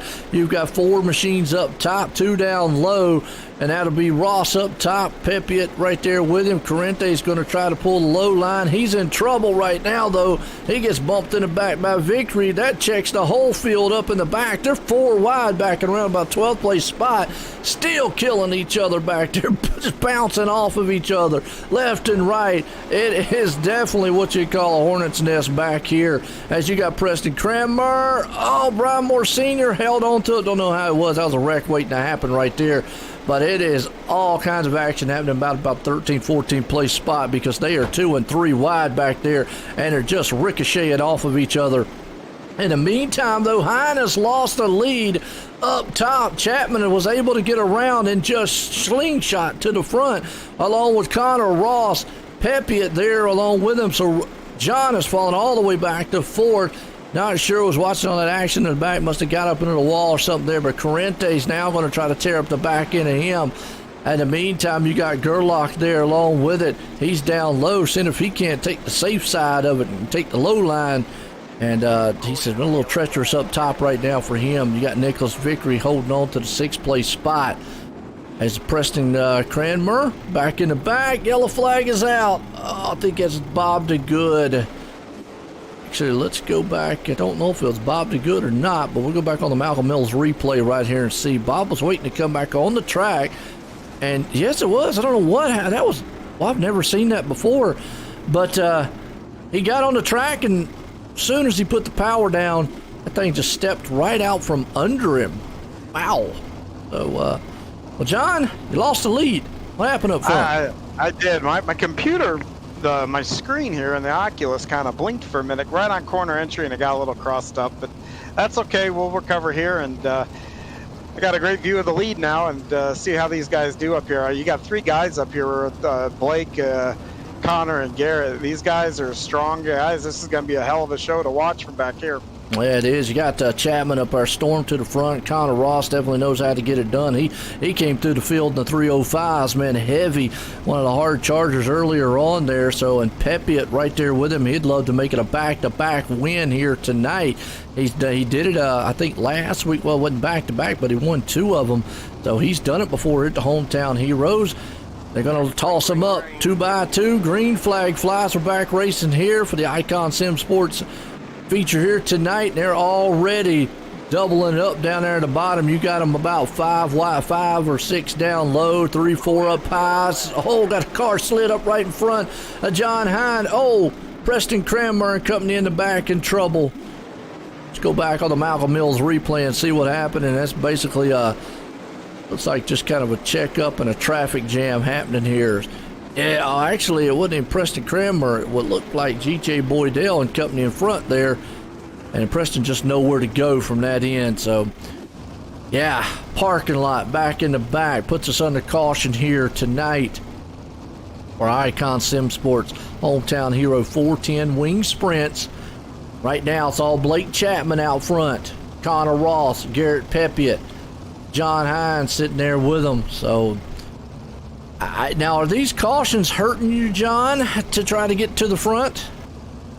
No, I mean, this kind of worked out here. I'll be back on the outside, I believe, unless we're single file. But, you know, these things are such on the ragged edge. It's kind of a mixed blessing probably for all these drivers. Give you a minute to catch your breath and kind of refocus. If you just did something that didn't work, and let's just say you're, got a little bit of trouble, might have been falling back a little bit, this gives you a chance to reset. So it can be work for you, work against you, just depending on how it shakes out here. All right, well, I'll tell you what, Pace Truck's ducking off. We're going single file. Blake Chapman drops the hammer. Connor Ross does too. Well, the top 3 got a good jump out in front of Hine. Has Corrente right there all over the back end. He's going to dive her down on the inside. Now he thought twice about it. He's going to shoot the back up the top of the cushion. Vickery's behind him on the backside of the tail tank there for a moment. As you see, a single file for about the 5th all way back spot, about 6th place spots. You got Gerlach mooning. That's where you go back and you got a lot of side-by-side action. And right now you see Gerlach actually mooning up top. He is trying to wheel that machine, but the wall is just trying to tear him apart. He's getting up there in all kinds of out of shape. You got Gerlach behind him. Steve Goldner has been able to make his way back up. Not the normal high side Steve Goldner. Well, I'll take that back. He is up high side there. He's actually running in the backside there, mooning, saying if he can't get around him. So Steve Goldner early on got in trouble. He's been able to push it back up to 8th right now, looking pretty darn good. As you got Chris Steele here, is a good shot showing these guys driving around right now. Everybody's just kind of being patient. as looks about the top 6 guys, all single file. Chapman out front, Ross there in second, Pepia in third, Hines sitting in the 4th place. You got Victory behind him, and Victory gets a good shove up to the top end there. He's harassing the back end there, Hines. Now he goes a slide job on the inside of him, makes the pass work. Here comes the crisscross back over. The lap car is going to play a factor. Contact there, lap machine upside down in the middle of the track. That's Fred Suter. Really was just nothing they could do. We saw that one live as it happened, and unfortunately Fred Suter, victim of circumstances right there. I mean, it was just kind of just wrong timing, wrong place for that to happen, but a good slide job makeover there by John Hine to get back up in the position, and Nicholas Victory did all he could to just not get that contact on Fred, but unfortunately 2 guys just you can't utilize the same space on the track. That's physics, folks. I'm not much on physics, so there you go. Yeah, closing right there with Nicholas getting to the lap car there. That was he came back to us really quick there. So I don't know if he had a problem getting on the corner exit or whatever, but I'm sure Nick caught him a whole lot quicker than what he anticipated. Yeah, and it was, and it's just as unfortunate. Just one of those timing issues that happens on short tracks and dirt track racing in particular. I mean, everything I've always said a multitude of times, things happen so fast. Right now, it was a single file run up front. Chapman had it going. Ross right there with him.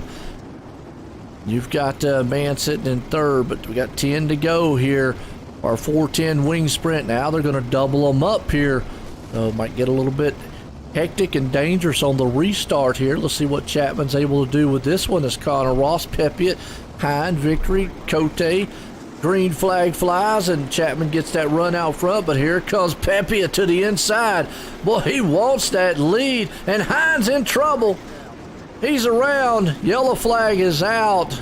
Ouch. We got another car upside down. Let's go back on the Malcolm Mills replay here real quick and see what happened on the start of this one, but Hine upside down just a little bit. Got another car. I'm not sure who else was involved. Let's see who Nathan Aldridge and Mike Cranmer and Jeff Flair. Yeah, just right there, just nowhere to go. Hine went around, and from that point on, it's kind of just checking the field up, and you see the one car fall over, but just unfortunate. That's just kind of the way it is. Cautions breed cautions. That's kind of the saying we say over on the asphalt side of things. It can happen on the racing side of it there, but do we need to call 911 for you, John?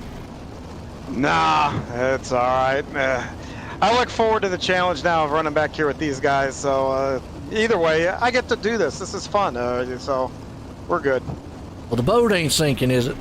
No, it's not. If iRacing could just get its mind where it wants me to pass. First it told me to let everybody pass, let them pass, and then it says, I can pass them back.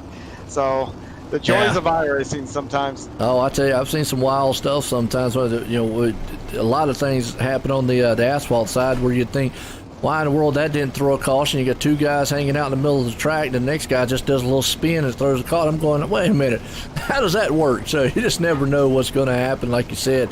Pace trucks in, here we go. Blake Chapman wastes no time, jumping out front. Connor Ross right there with it. Garrett Pepia drops down the low end. Ross Corrente is going to take it to the high side.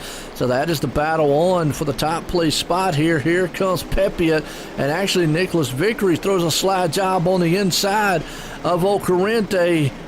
Not good. He's going to hang on to the top end. Moonin has moved up to the 7th place. Yellow flag, Roger Craig around. Uh-oh.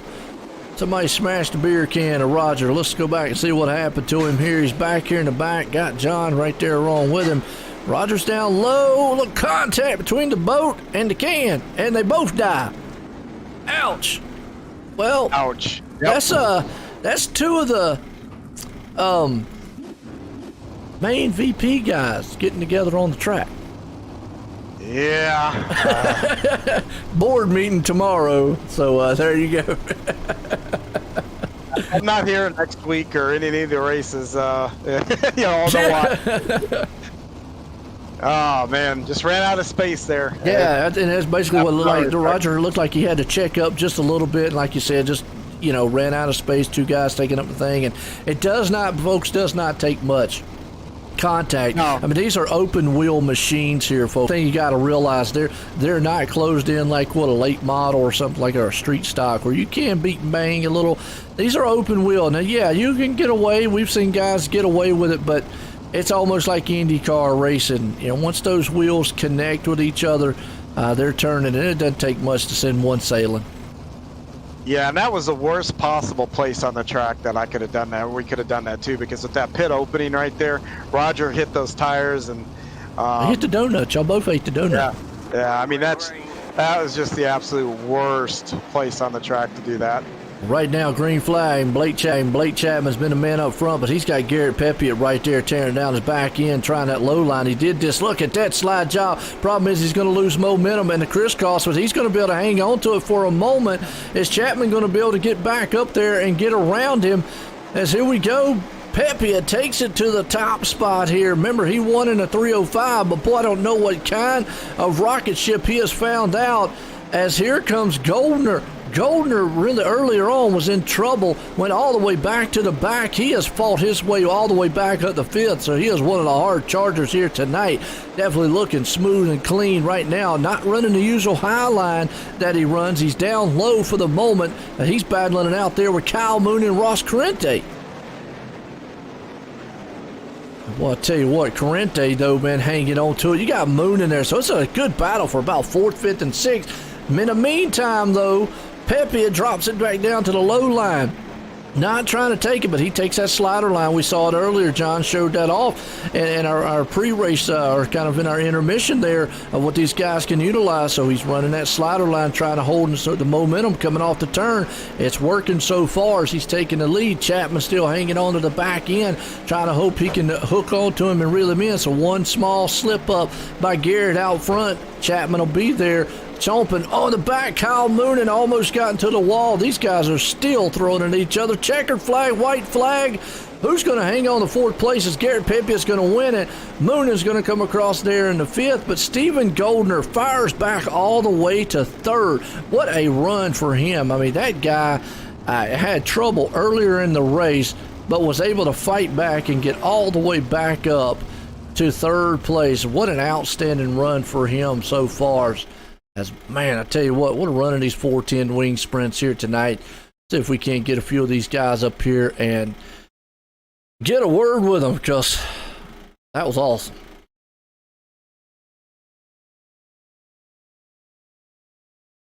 See if we can't find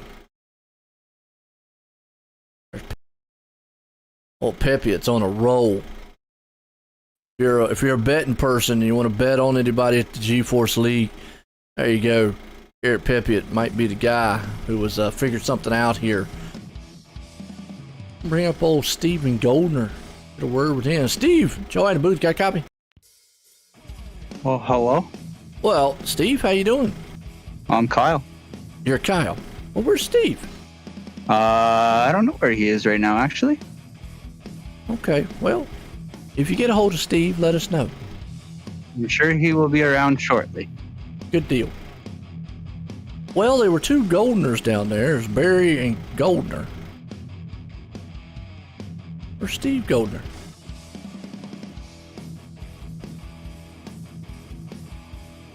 Oh. All right. Well, we'll wait for him to jump up here. There he is. Steve Goldner. Good deal. Steve, Joe in the booth. Got a copy? Yeah, how's it going, Joe? All right. I picked up the wrong Goldner. There's so many Goldners in the league here. You got about 3 or 4 of them. Man, I tell you what, you got in trouble early, fell back, but you hard charged back to the front to get the 3rd. How would that work out for you? It was okay. I wish we didn't, get in that little incident there on the opening lap, but we kind of made the best of it. We had to race hard, race as clean as we could to get up to the front, but we're happy with 3rd, and we'll, try again next week.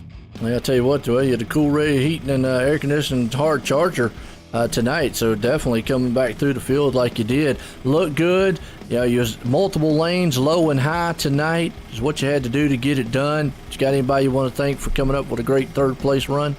Yeah, I got to thank all the guys at Vanderbilt for sure. They put a ton of work in everything we do with the team. Wegeman Brothers, Bio.com, Vanderbilt Race Cars, Velocity Race Designs, Dirt Doctor Trucking, Fits Perfect Photography, and all the guys that brought Vanderbilt again. You guys for the broadcast, and Roger and everyone that's involved with GeForce Racing Leagues for everything they do. Well, I'll tell you what, Steve, it's always got you the high side man, Steve Goldner there, and he ran it to the front here, third place again. Congratulations there, Stephen. Thanks a lot. There we go, Stephen Goldner putting it out here with Blake Chapman up front. He was doing good until Pepe came up and took it away from him. Blake, Joe in the booth, you got a copy? Yeah. Well, Blake, he was up there running, had the lead for the most part, then all of a sudden here's this guy, Pepe, came up there and harassed you a little bit. What did you see that he didn't see? Or what did you see that he saw? Or vice versa? I don't know what I'm saying. Oh, I got you, Joe.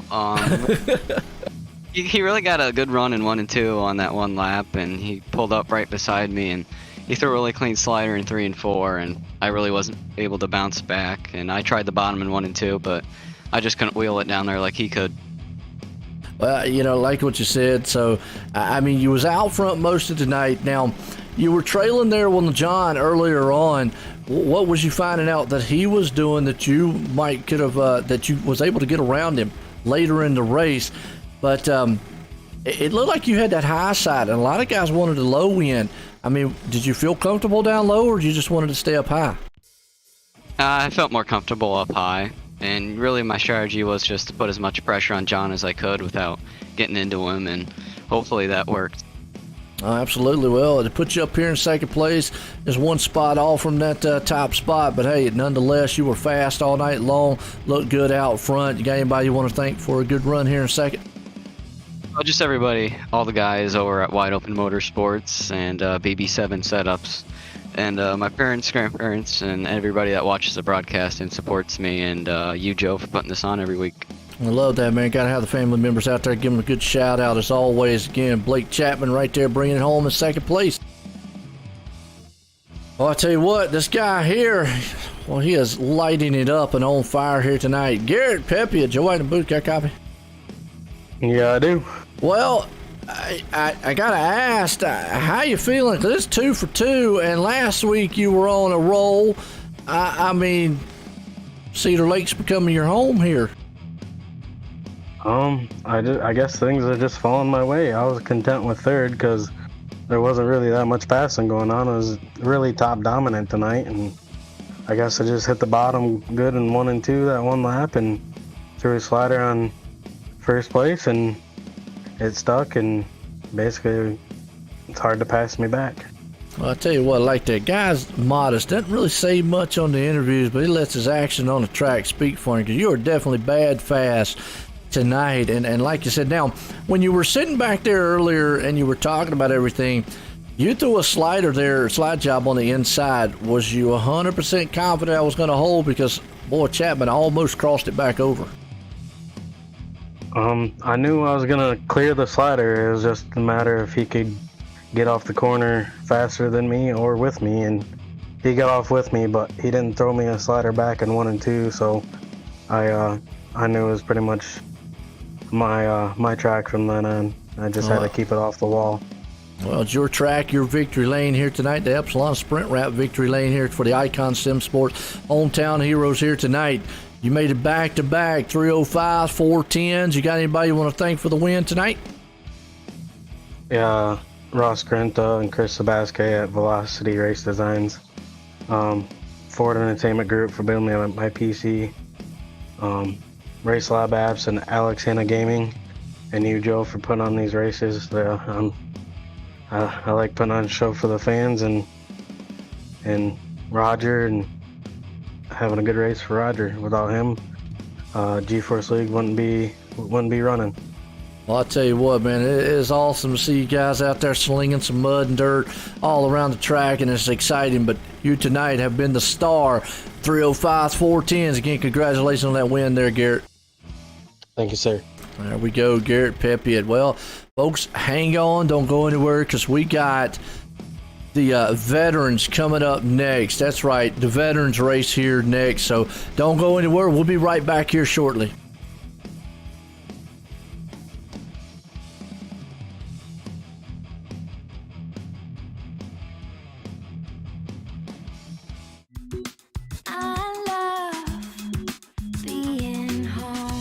It all all starts with the right house. That's where we come in. Howard Hanna. Home happens here.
People want to have a one-stop shop. They need us for now all these different services, not just the heating and air side. When things are going wrong, you want the company that's going to be able to get things done as fast as possible for you. Today, we're going to be in over 600 homes. What the customers can count on is we're going to send a competent person to your home with a vehicle that's stocked and prepared. We're going to do what's right.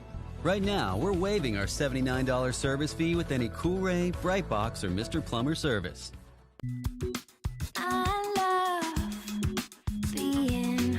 From finding the perfect house to making it your home, we'll be with you every step of the way. Howard Hanna. Home happens here.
Introducing GForceTV. GForceTV.net is your new source for action overload. Featuring free live programming year-round and countless hours of on-demand video, GForceTV will be your first stop whenever you want to see the latest and hottest racing action. See live Friday Night Excitement weekly from Washouican Speedway, and watch the stars of tomorrow make a name for themselves during Thursday night's live microsprint racing. GForceTV is also the new home for Rivals Race Chat. Watch weekly as Clinton Jeffrey and Adam Ross discuss all the hot topics in the world of motorsports. For iRacing fans, GForceTV has you covered with hours of live broadcasting from Rivals and GForceTV racing leagues. GForceTV promises to deliver motorsports, esports, and action sports you want to see, along with talk shows and vlogs to keep you connected to the lifestyle you love. Visit GForceTV.net today to subscribe for free. Sit back, hold on, and feel the G's on GForceTV.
All right, folks, welcome back here tonight. The Icon Sim Sports Hometown Heroes. We got the Veterans Day charity race all week, and tonight's going to be a good one because these are all veterans out here. All these drivers you see out here, and we got a lot of information about who is who to get to talk about it here with the Gambler Motorsports pre-race show here kicking off. And obviously, if you don't know who Gambler Motorsports is, go to Facebook, check them out.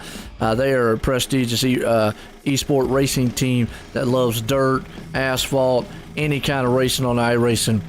They definitely will get it done as Gambler Motorsports does. So definitely give them a like and a share and follow over on Facebook.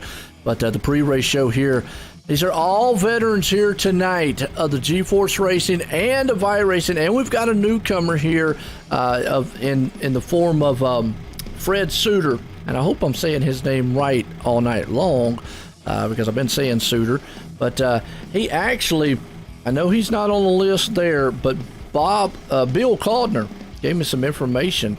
He is actually a former Marine. He just joined the league, so that is awesome right there on his end.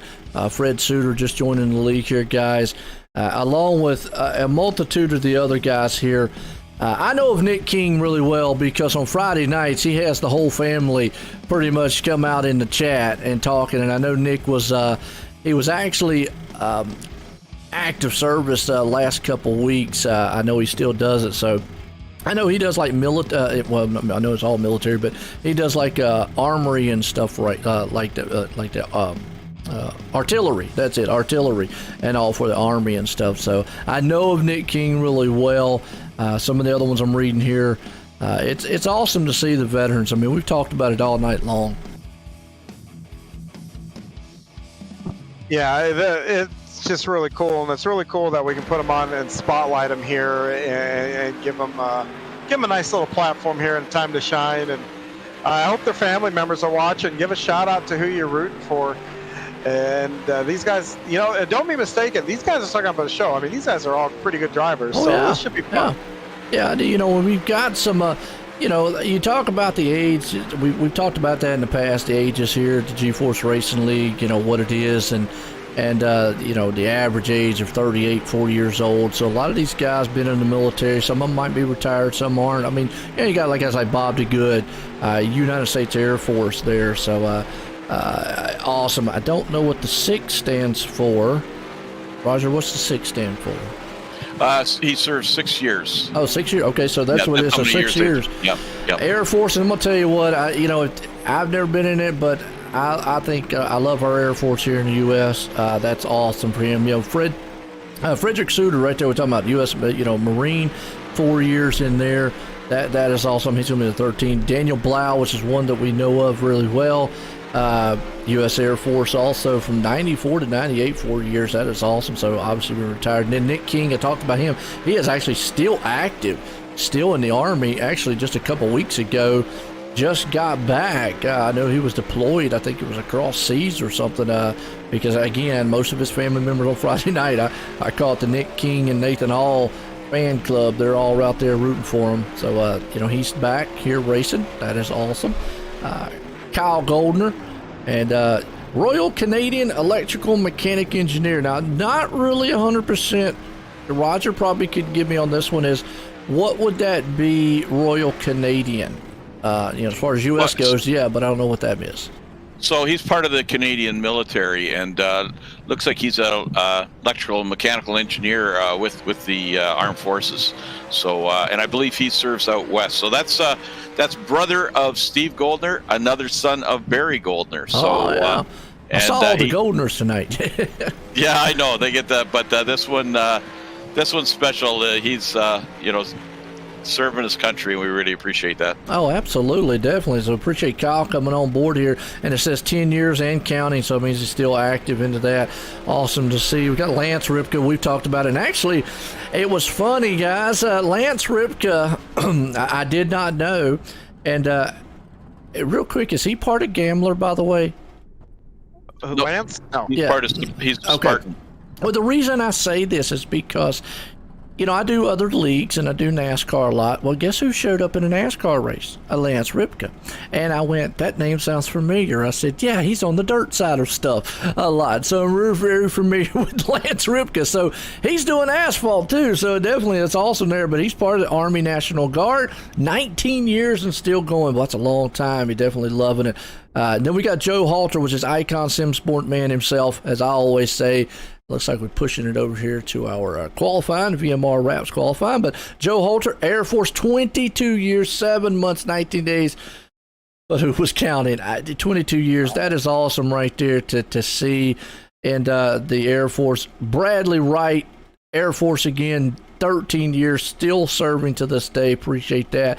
Jeffrey Barker, U.S. Marine, 7 years. Vincent Short, Air Force there, 24 years. And Benjamin Kelch in the Navy, he's still in active duty to this day. So just to give you a rundown of a lot of these guys and where they're at and where they're standing here tonight, and so forth and so on. I know we'll talk more about it as the race goes on here. As we're in our VMR Wraps qualifying session to see which guy out here is going to put it out on quick time. Kyle Goldner right now up top.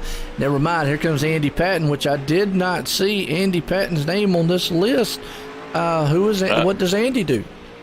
So Andy Patton was with the Air Force over in Iraq, and he was a crew chief for F-16 crew. So a lot of Air Force guys out here. And what about Zach Chapman? What about Zach Chapman? Zach is just he's the admin tonight. Oh, so, admin. Okay, my bad. Okay. Yeah. Okay. So, but you know what? The one big thing about this, if you look down that list of names, they're all class acts. Yeah.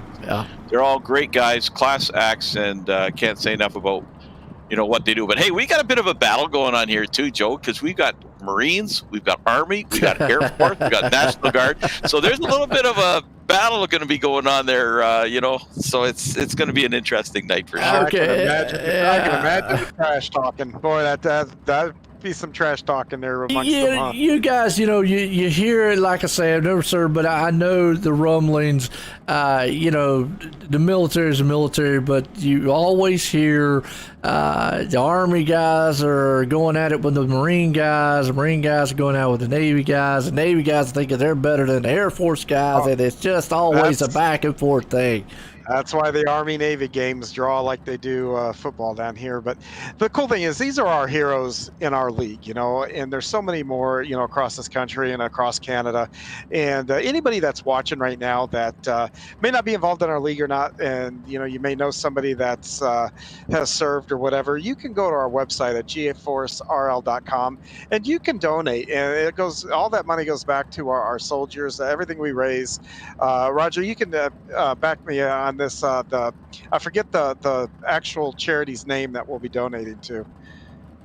There's Disabled American Veterans for all of our American viewers, and Soldier On in Canada for all the Canadian viewers. And you just got to go to GForceRL.com, and there's a pop-up that you take you straight to that donation page. Or if that's not there, there's a menu item right at the top, and just click it, and it'll take you there. I really want to quick because, obviously myself, and I'm going to say John, U.S.-wise, I'm very familiar with our military. But with that said, we don't get to talk much about the military of up in Canada. And what, do y'all have like what we have, the different divisions up there and whatnot? Yeah, we have, we got all the divisions, the Air Force, the Navy, the Army. And, we were in Afghanistan, we were in Iraq alongside the Americans. So, and the British and all the rest. So, yeah, we've got a lot. I've got a nephew that, he's a major and served a few terms over in Afghanistan. And just can't say enough about how much I respect him and just a class individual. So, yeah, that's we're as proud of our military as you guys are, but it's certainly not as as large as yours. But we march in step together. So well, that's what I was kind of curious as of right there, because like you just said, and unfortunately, and I hate it because you don't hear much about Canadian the military, and that is cool that you say that hand in hand they go with the U.S. and was across seas and fought side by side. I like that because obviously it's something I didn't know. So you always say you learn something new every day. But that is cool. Yeah, we were talking. We have a chat group from the league that talking, and I wished all the boys a happy Victoria Day last Monday, and that was in Canada. We celebrate this past Monday is our holiday. We celebrate Queen Victoria's birthday. So okay. She's been gone. She was back in the 1800s or something, but that's what we celebrate. And then, of course, Memorial Day for you guys. I can remember as a kid going to the theater to see the Indy 500, when it was just a private broadcast back. Good Lord, you're old. Oh, yeah. Well, folks, yep. Go ahead. I just gonna say I go way back before you guys. I won't date myself too much. AJ pointing all those points. So Mario and Trinity and all that. So there you go. I'm not gonna knock that area. One of the greatest things that I've ever done in my life. I got to meet Parnelli Jones, and that was like the coolest experience ever. Absolutely. Well, we're going to kick it off here. Veterans Day race here, or Veterans race here tonight for the charity event here at GForce. We got A&J Custom Creations Heat Race 1 about to get set here to go underway. As you got Jeffrey Barker, Bob DeGood, Benjamin Kelsch, Andy Patton, and Bradley Wright. So let's see which one of the military guys here pulls off the Heat Race 1 here for A&J Custom Creations. And Andy Patton, I talk about him week in and week out, does awesome work. Check him out on GForceRL.com. Check him out on Facebook at A&J Custom Creations, because the work he does with the CNC and the plaques and the trophies and the other products that he puts out is top notch there. And right now he's looking third. He's going to look to see if he can put this thing in victory for his own heat race here. As the green flag flies out front, Bob DeGood, Barker right there taking off, as you already see out front. DeGood's looking good. Yeah, Bob's got the control and the pace going into turn 3 there, and looks like Jeff Barker is on the outside trying to make that work, but I think it's a little early to be that far up. So Bob's got the preferred line there, and it's really cost Barker as he drops back to 4th. Absolutely. Here comes Patton, though. He's going to see if he can't run down the back end there to Good and take that lead away from him. Bob right now holding on the top spot. Andy's there in second. Kels on the third side. He's up in third place. Barker on his back end for the moment. You got Bradley Wright hanging on the back, so everybody's kind of single file for right now. Let's see if Andy's going to get it. Never mind, slide job here by Kelsch. Close quarters there for that second place, but they're closing back up on the back of Bob DeGood here real slowly. So we might have a 3-car battle for the win as we wind this heat race down. Yes, it is. So we'll see how well he can pilot the ship he's got up front there. Bob DeGood does. He's got Patton tearing down his back end. White flag one more time around this here Cedar Lake here tonight. Does DeGood have enough? 3 and 4. Patton's looking to the inside. Out of 4, I think it's going to be a drag race. Bob DeGood's going to pull it off. Patton's going to come home in second. So check 1 for the Air Force there. As A&J Custom Creations Heat Race 1, here we go. Second, Howard Hanna Real Estate. What's that? I say, and check 1 for a Missouri driver. I always like to see this Missouri driver. There you go. Absolutely. Yeah, that was going to be Air Force no matter which one won. So well, hey, there you go. Hey, absolutely. We're flying some jets out there. We got Heat Race 2 here. Howard Hanna Real Estate here tonight. #1 family-owned and operated independent broker. If you're looking for anything commercial, residential, real estate-wise, they will definitely fix you up. Howard Hanna Real Estate. Get up with Scott Hurwitz and company there. You got Nick King out front, Daniel Blau there starting the second, Joe Halter up in the third, Kyle Goldner in fourth, and Frederick Suter going to start there in the 5th place. So Nick King out there. He's the Army man with Daniel Blau with another Air Force guy. So does the Air Force take 2 for 2, or can the Army come up here and knock them off? And we got the Canadian military right behind them with Kyle, there you go. Yeah. You know who I'm pulling for. But hey, just before they start here, just want to give a big shout out to Andy Patton, all the divisions. But tonight, the winner will get a trophy from A&J Custom Creations. The Hard Charger will get a wrap from VMR Wraps, and the top 3 will go in a draw for $50 gift card with all the other top winners in Charity Week. Here we go, about to blast off here. Pace trucks in, green flag flies. Nick King drops the hammer here. Daniel Blau's along with him. Joe Holter and company there. They are screaming up top. They're still side by side. Out front, Blau, King there. You got Goldner, Halter hanging on to the second, but man, Blau takes it to the top side. He'll take it to the lead. King's going to drop in the second. Here comes Goldner in third place. They're all single file right now. Yeah, they are. It looks like the battle, though, is heating up for second place here as Goldner is working him over. Looks like he's going to pull off the down low here. Yes, he is right now. He's going to take that Canadian machine down low. He says, hey, I'm working my mechanics. I got it running really good here tonight, looking good. But here comes King firing back to the inside with a slide job. Boy, these two guys, man, are having a good do-si-do. Yeah, they are crossing each other over, and then they're trying to come back. It looked like Nick was going to try to come back, drive down the hill here. One gets an advantage, and then the other one answers. Oh, King's in trouble. No. Yeah, a little contact there. King's in trouble. But in the meantime, Daniel Blau, he's got a jet out front. He's looking good. But you've got Goldner trying to run him down in his tire tracks. Time's running out. White flag's out. Don't know if he's got enough. They're coming out of the final turns. It's going to be Daniel Blau putting it in victory lane. But Kyle Goldner coming home in second. Halter there in third. King back to fourth. Suter up in the fifth place spot. But 2 for 2 for the Air Force. Them guys, man, right now, they come out here with some jet fuel. That puts us up into our B main here. SBGC 3D printing. Check them out at sbgc3d.com. Tom Taylor, if you're looking for anything to be done 3D printed wise, props, anything for like cosplay, if you want just some track work done, check him out at sbgc3d.com. We got some videos later on. We'll show off some of the work that he does, and it's outstanding.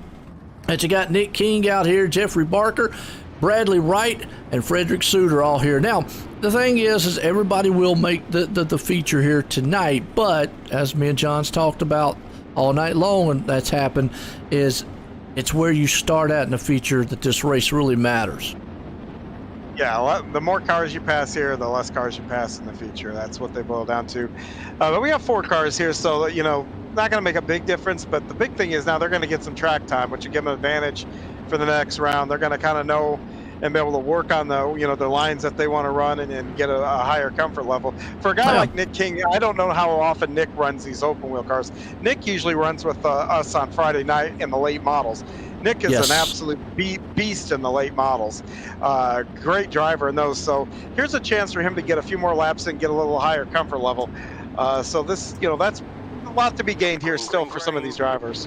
The biggest thing too is we've seen it across the board tonight. 305, 410s, now 360 wing sprints. All 3 divisions here being played out here for the Icon Sim Sports hometown hero. Right now, Nick King, he's out front leading it. Jeffrey Barker there in second. You got Bradley Wright hanging on to third. As Suter's up there in the 4th place spot, having a fun time out here. But the battle's heating up for second. Wright looks to the inside. Here comes Barker. So those 3 machines up there are not done with each other. No, they're not. And they're going to put on a show here. And looks like Barker thought about it and had to change his mind about mid and bailed out. But he's going to come right back to him. So this is going to be a good run here to the end. Well, the wild thing about it is you got Army. You've got... in the back end, the Marines in second, and then you got Air Force sitting in third. So that is awesome. Yeah, it is. And right now, I don't think those guys are thinking about that too much. They're just trying to figure out how to get around each other. And, it looks fun. I mean, it really looks fun out there. It makes me want to, go steal somebody's car and get in there. Yeah, absolutely. You got Suter out here too, and the newcomer coming on board, just having a fun time out here, racing it out, looking good there in the 4th place. Meantime, out front though, still all Nick King, but he's got a whole rear view mirror full of Jeffrey Barker there on his back end. Is Barker going to think about maybe in a final turn, a final laps, slinging it down on the inside? He peeks it down there. He's trying it, but I don't know if he's got a good run yet. White flag one more time. He's going to have one more shot at the bite at the apple here coming down at 3 and 4. He's got his nose ahead coming out of turn 2. If he can complete it out of 4, he's got it. Is it going to be a crossover? But I'll tell you what, Barker takes it away. And the final turn of the final lap over Nick King. So Jeffrey Barker pulls it off here. The Marines score 1 for him tonight over it. It puts us up here to our Icon Sim Sports intermission here, folks.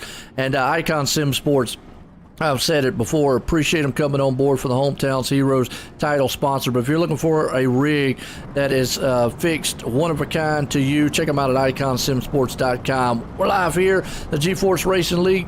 Check out everything you need to know at GeForce Racing League on GForceRL.com.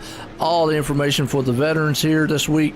Championship week coming up next week. Justy Sick iRacing photos. Appreciate Justy Sick coming on board as always. We're live tonight on the GeForce Esports here on YouTube on Monday, Wednesday, Thursday, and Friday nights. As always, hit those likes and shares. Folks, we're going to step away here, play a very special message here for our veterans here tonight. And it's just going to be one of those awesome things. So don't go anywhere. We're going to be right back after this.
Sim Racing.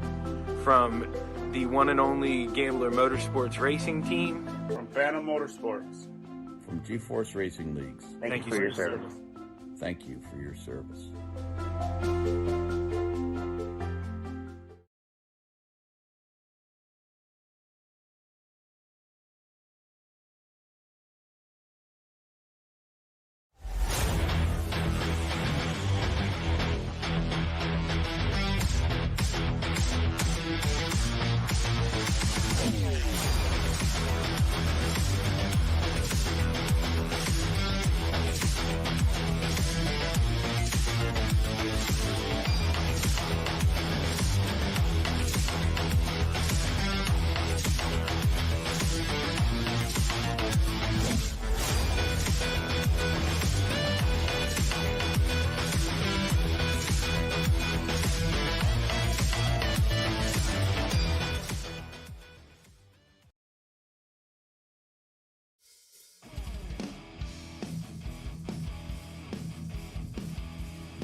All right, folks, we're back here, and I hope you appreciate that. Just give a shout-out to all the veterans there. Not just the veterans of GeForce Racing League, which we do have a lot of them out here, and that's what we're really celebrating, but all the veterans in the world. I mean, U.S., Canada, and around the world, just any veterans there. Definitely go to GForceRL.com. If you want to donate, the charities are there. All the information you need to know is on GForceRL.com. As tonight is a very special night here, and so far it's been all Air Force though. So we're gonna have to see who takes the big picture here tonight, guys. Yeah, you got Bob DeGood, Dan Blau that are going to share that front row, and both those guys. My memory I'm getting older, so my memory doesn't always serve me too well. But I think it's been a while since either one of those guys have been in victory lane here in GeForce. So, you know, I know it's a special night and whatnot, but I can guarantee it, these guys want to win and take home the trophy. Absolutely. Got any favorites here, Roger? Roger's going to stay quiet on that one, huh? Well, we go to the feature here tonight. Icon Sim Sports here tonight for our Hometown Heroes Veterans Week here as Bob DeGood puts it out front. Dan Blau there in second. Andy Patton starting up in third. Kyle Goldner there in fourth. Benjamin Kels there in fifth. Joe Halter up in sixth. Jeffrey Barker in seventh. Nick King starting in eighth. Bradley Wright there in ninth. And Frederick Suter rounding out the top 10. So, again, all Air Force tonight. Marines took one, but the Air Force has been dominating. Let's see what happens. You've got an Air Force guy out front, two of them out front, actually three of them there. So, but then you got the Canadian military man, and he's an electrical mechanical engineer for the military up there. So if anybody knows how to make these things go fast, he definitely knows how to make them go fast. So he's hanging on the fort. So watch out for him right there. Never rule out a Goldner. But I got to say, just while we're before this race starts, this is the cleanest racing we've had all season. These guys are showing a lot of respect for each other, and you know, there's no slouches out here. These guys are great drivers in the league, and they're putting on an awesome show. And just can't thank them enough for what the sacrifices they've made for their country, and looking forward to a great show here. Absolutely. Here we go. Getting set to go green flag. Feature time here tonight. Hometown Heroes here for the veterans. You got DeGood out front there along with Blau. Here we go. Pace truck drops in.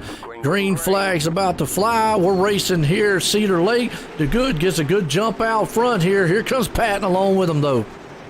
Yeah, Patton's going to get a good run coming off of turn 2. Closes right up to the back of Bob. Bob moves up, takes the high side in 3 and 4. Oh, we got a car almost around, but they save it there in the back. Yeah, man, right there, and you see Andy Patton taking a low end right there. That's Nick King. A little bit of trouble on the backside there, but up front saw Daniel Blau puts a slide job on the good, drops back to third. Kels right there in the fourth place. Barker up to fifth. Unfortunately, Goldner's falling back into the sixth place spot. He's going to try to get it tangled back up here and see what he can do. He's going to see if he can't get back around Barker. Meantime, Andy Patton's out front running away. Yeah, he is. And right now the track looks pretty even because Andy's down on the bottom and then Blau is up top, but it looks pretty even no matter where you want to run here. So this is shaping up to be a nice battle. You get to pick and choose where you want to go. Unfortunately, Nick King is fired off into the pit road. Maybe had some damage on the car there, so it's unfortunate for King here tonight.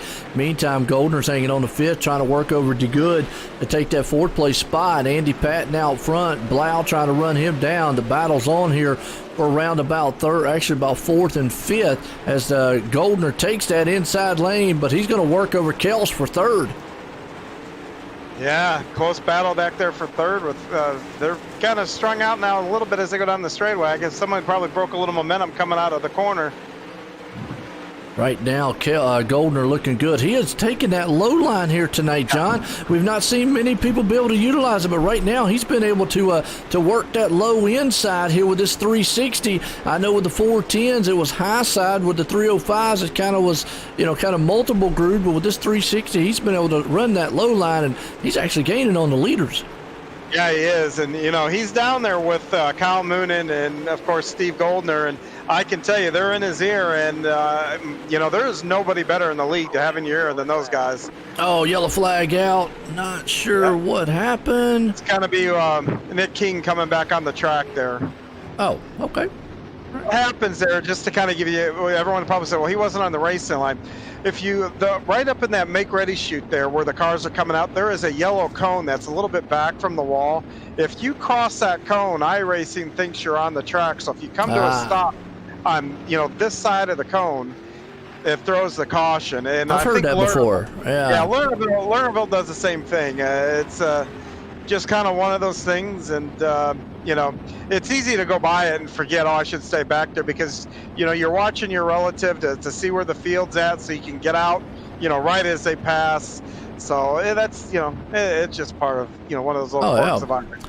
Well, Andy Patton right now is going to see what he can do again out front. Got Dan Blau right there in second, and you've got Kyle Goldner holding on to third. Now he's probably like, yeah, I like this because now it's going to bunch us back up. He was actually running those guys down. He's going to get a shot at them up front here. So Kyle looking very, very good right now. These are your veterans guys here from the GeForce Racing League here tonight, because the Hometown Heroes Veterans Night, folks. And you're wondering why King's running around the track like he's doing. I guess they're giving him wave rounds to get his laps back. We're giving wave rounds tonight, Joe, and clearing black flags. So we want to keep everybody on that same lap, and so that's I was going to mention that because. I was just letting everybody know too. They're wondering, what in the world is that one car doing? He keeps just flying by him every time. And that's basically what he's doing, folks. Is if you kind of that's what Nick King's doing is they can let him do a wave around. That's a good way to grab the lead. Put the leaders down, everybody else down a few laps now. That's it does look Green a little flag. weird. It does. Green flag. Back at boy, Andy Patton gets a good shot out front over Daniel Blau right there. Is Dan Blau on the backside. Here comes Goldner. Everybody's single file, but Kelch there. He's going to run up on the back tail tank there of Goldner. Them two guys have been battling. Here comes Jeffrey Barker into the mix. That's a 3-cart battle right there. Yeah, and they're using different lines there with Barker and Goldner staying on the bottom and Kelch up top. And then the guy in second looks to almost be running the middle, so you're seeing him utilize the whole track here. Yes, it is. Benjamin Kelch right there. Patton all upside down, end over end. He is just all kind of out of shape. But let's go back on the Malcolm Mills replay here and let them see what exactly happened to Andy. He's up front here, and he's got Blau right there on his back end. We're still seeing he's coming around the corner here. He's down low. And still running by himself up front. Replay takes us back a little bit here. We can see it here, but watch. Well, that kind of looked like a problem with his wheel. I'd say that was a technical problem. Yeah, that went straight. That wasn't like what you explained earlier, with a slider in the wall just coming out biting you. That looked more. Something happened to him coming into that turn because that car just shot straight to the wall. Well, that would make sense because after he hit the wall there, he stayed at the inside wall there before exiting the car. So, and he just disconnected. So he did have some. That's really unfortunate for Andy. Andy was about to win one of his own trophies there. That was it's a tough one. Andy's been really dominant in 305s running official races. He's got an incredible record. It's been running really good lately, so that really sucks for him. Yeah, I mean, I've seen it time and time again. Usually when you have a car that kind of makes a hard right to the wall, usually it is a technical style difficulties, but out front, green flag flies. Daniel Blau right there along with it. You got Kyle Goldner, though, moves it up into second. So is he going to be able to move this thing up here? And so now it's U.S. versus Canada. There you go, Roger. Yeah, well, one military group against another. You know, it's all partners out here. It is. I'm gonna tell you. So we're gonna see, can Goldner get up there? But boy, Blau, he has got a fast hot rod out there so far. But Barker right there sitting in the third place spot. You got Kelch hanging on into fourth. That's a good battle between those two. That's third and fourth place spot. In the meantime, the Goods moved it up in the fifth. Kelch up top. He's gonna take third for the moment. Yeah, he is. He's got that top working, and now it's starting to look like the top is coming in enough to give you a little bit of advantage over the low line here. So we'll see how many guys behind him see him up top there and move up to try that line too. Oh, Kelch into the wall. You just talked about moving up into the wall, but see, that right there is kind of the risk versus reward. And then Nick King came in there just hot and heavy, nowhere to go. But that's risk versus reward when you go up top on that wall, and then you see it again. Sometimes you can get it done work, but that wall will snap out and bite you. Getting into turn 3 here, you really got to be careful. For whatever reason, the cars turn better in 1 and 2 than they do 3 and 4. And I don't know if it's just how the wall is built here or even maybe a little more banking or something. But that corner down there, especially the corner when you get into turn 3, not so much 4, but 3, tough sledding. Tough sledding. Yes, it is. Absolutely. Well, right now, Daniel Blau still out front. Kyle Goldner's trying to run him down. You got Jeffrey Barker sitting in third. Bob DeGood there in fourth, having a good run. Bradley Wright hanging on to the fifth place. Joe Halter there, the Icon Sim Sport man himself, up in the sixth. Frederick Suter out there having a good run. Don't have a wing on the front of it. He's up to seventh so far. Yeah, and that doesn't make a whole lot of difference between the car, and not enough to what you would think it is. So he should still be good and be able to kind of keep the pace he was at before. Should be coming up here. White flag. One more time. I always say it doesn't matter what happens. They can kill themselves on the track. One more time for Daniel Blau out front. Can he make it a good one here as he's storming out of the turn? He's going to win it here tonight for the Veterans Day here for the Icon Sim Sport hometown hero. Daniel Blau out front. Dan Blau, that is. I'm going to say, is he Daniel or Dan? No, Daniel. I think he goes by Dan. But yeah, a great run. A great run by all of them. Jeff Barker is a hard charger, so he'll win a wrap. Dan Blau will get the trophy, and Blau, Goldner, and Barker will go in the draw for the $50 gift card. And a big shout out to my buddy Bob DeGood, finishing fourth. Good great run. Great to see the old guys doing well. Yeah, Bob, anytime I see a Missouri guy up there, like I always say, I'm going to root for the Missouri guy a little bit. Missouri, all right. He's from the other side. I'm from the good side of the state, as I like to say to Steven. Oh, okay. What's the real quick? What's the good and the bad? I'm in St. Louis, and I think Steven and Bob are over in the Kansas City area. Okay. Well, they got a better football team. Well, man, we don't have one anymore. I had to say that. Sorry. We got a better baseball team. Okay, there you go. There you go. Bringing up these guys up here to get a word. I'm looking for Kyle Goldner. Actually, I had him earlier. That's right. He just goes as Goldner. Because actually, I pulled him up wrong earlier. Well, let's bring up Jeffrey Barker. Which one y'all want to talk to him? Hey, Jeff Barker, this is John Hine up in the booth. You got a copy? Yes. Hi, John Hine. Hey, good run here. Nice, solid podium finish. So what was it like tonight going from the 305 to the 410 with a lot of power, then taking a little power away and go back to the 360? That was getting used to the 410 was the hardest, actually. That was the hardest one to adapt to. Everything else was kind of easy.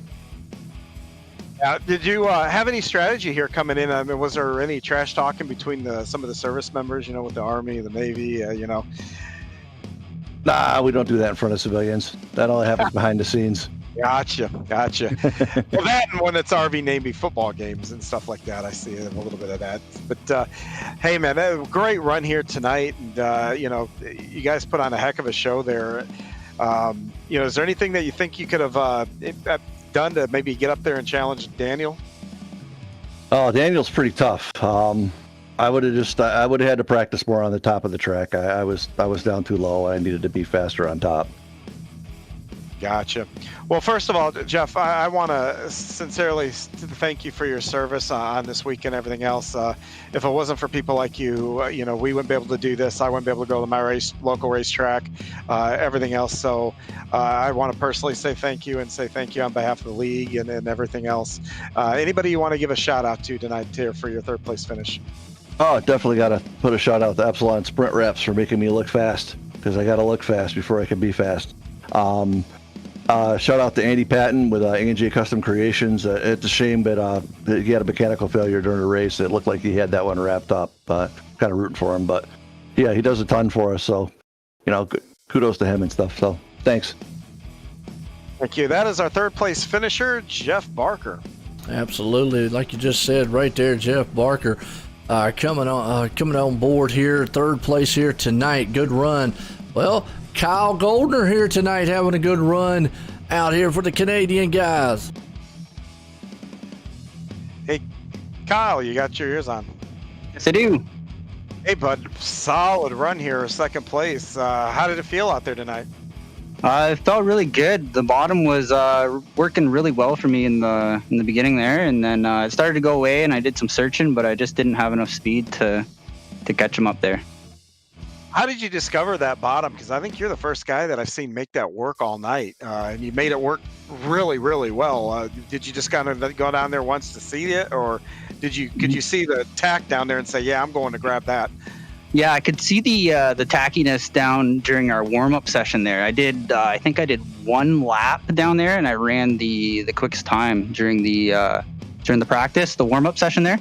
So I immediately just went back up to the top and started wearing that out. And then as soon as the race started, as soon as I got cleared, I went right to the bottom and stuck there for the rest of the race. Thank you. Oh, sorry, Roger. No, I just wanted to ask Kyle, how much were Moon and your brother Steven yelling in your ear during that race? We were all talking about that. Not too much. I had Steven, he was clearing me at the beginning there, and then other than that wasn't really much. They're pretty quiet. We thought it would be a real exciting room.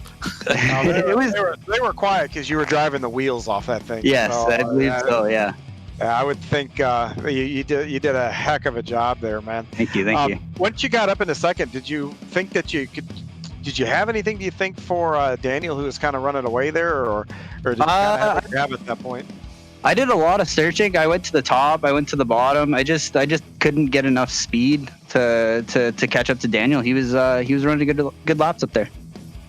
Awesome. Well, hey, I want to, just like I did with Jeff, I want to thank you for your service, because without folks like you, there is no way that we get to do this or go to our local tracks or go to a baseball game or be able to even speak our mind. So I want to thank you on behalf of the league and everybody else watching here.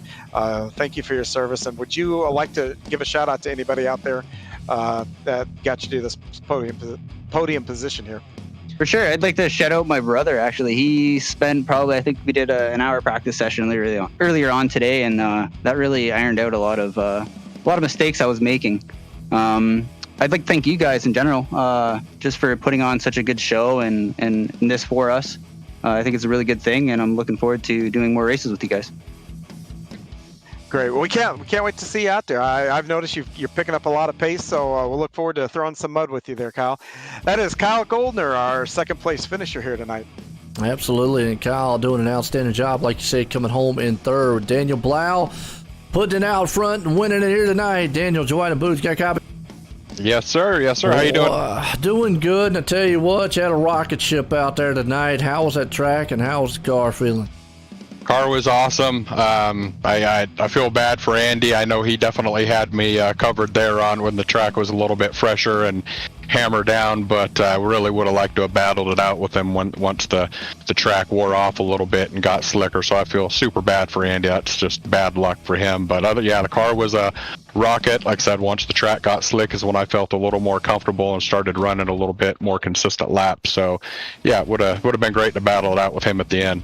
What's your favorite car here? You like 360s, or you like any other ones more so than the 360?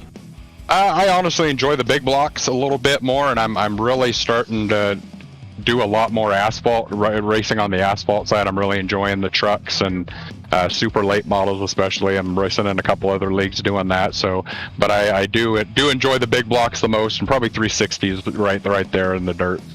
Well, I'll tell you what, like John said and all the guys here at GForce Racing League, we appreciate your service that you've done here and all the military and the veterans here tonight, because that's what we've definitely been celebrating. And I know you for being in the military like you are, and for your service to what we're able to come out here and enjoy what you guys are able to do throughout. So definitely appreciate that.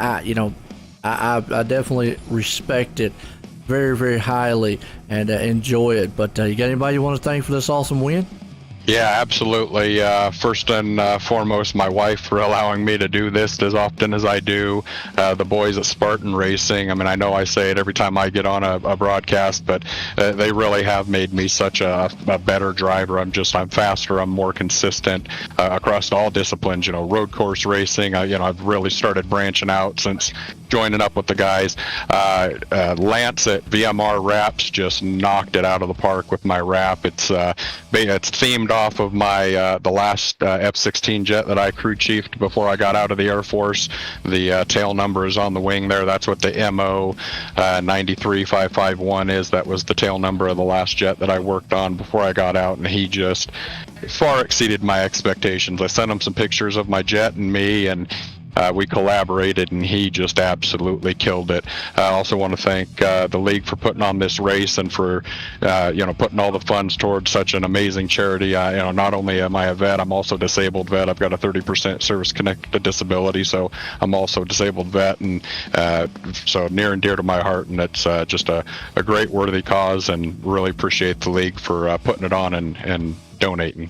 Oh, absolutely, and it's been an awesome series, an awesome thing here tonight. And again, like what John and all the guys said, we definitely appreciate your service time and everything you guys do. Thanks, Joe. Appreciate it, sir, and I appreciate you. You do an amazing job on the broadcast. Always love getting the up. I don't finish on the podium often, but when I do, I definitely enjoy getting to chat with you a bit. Appreciate it. Hey, Dan, before you Yes, go. sir. First of all, thank you for your service, buddy. Thank you, Roger. Appreciate it, sir. And congratulations on a great run. But hey, there's a rumor flying around that you've got another son, Gabe, that might be joining the league. I do, yeah. He actually applied yesterday and got accepted. He's still he's going to wait till next season to start. He's still working and practicing. He's been building our saving money and piecing together a gaming PC over about the last 9 months to a year. I actually went out to visit him and his fiance a couple weeks ago out in Kansas and got to meet my baby granddaughter for the very first time. And while I was out there, I helped Gabe put his gaming PC together and get everything ready. And so he's been rocking and rolling, and he got himself up to C class in dirt. And so he's as soon as he can afford to buy some more tracks, he'll be joining the league and racing next season. So I'm looking forward to being able to rub some wheels and bump some fenders with both of my boys on here.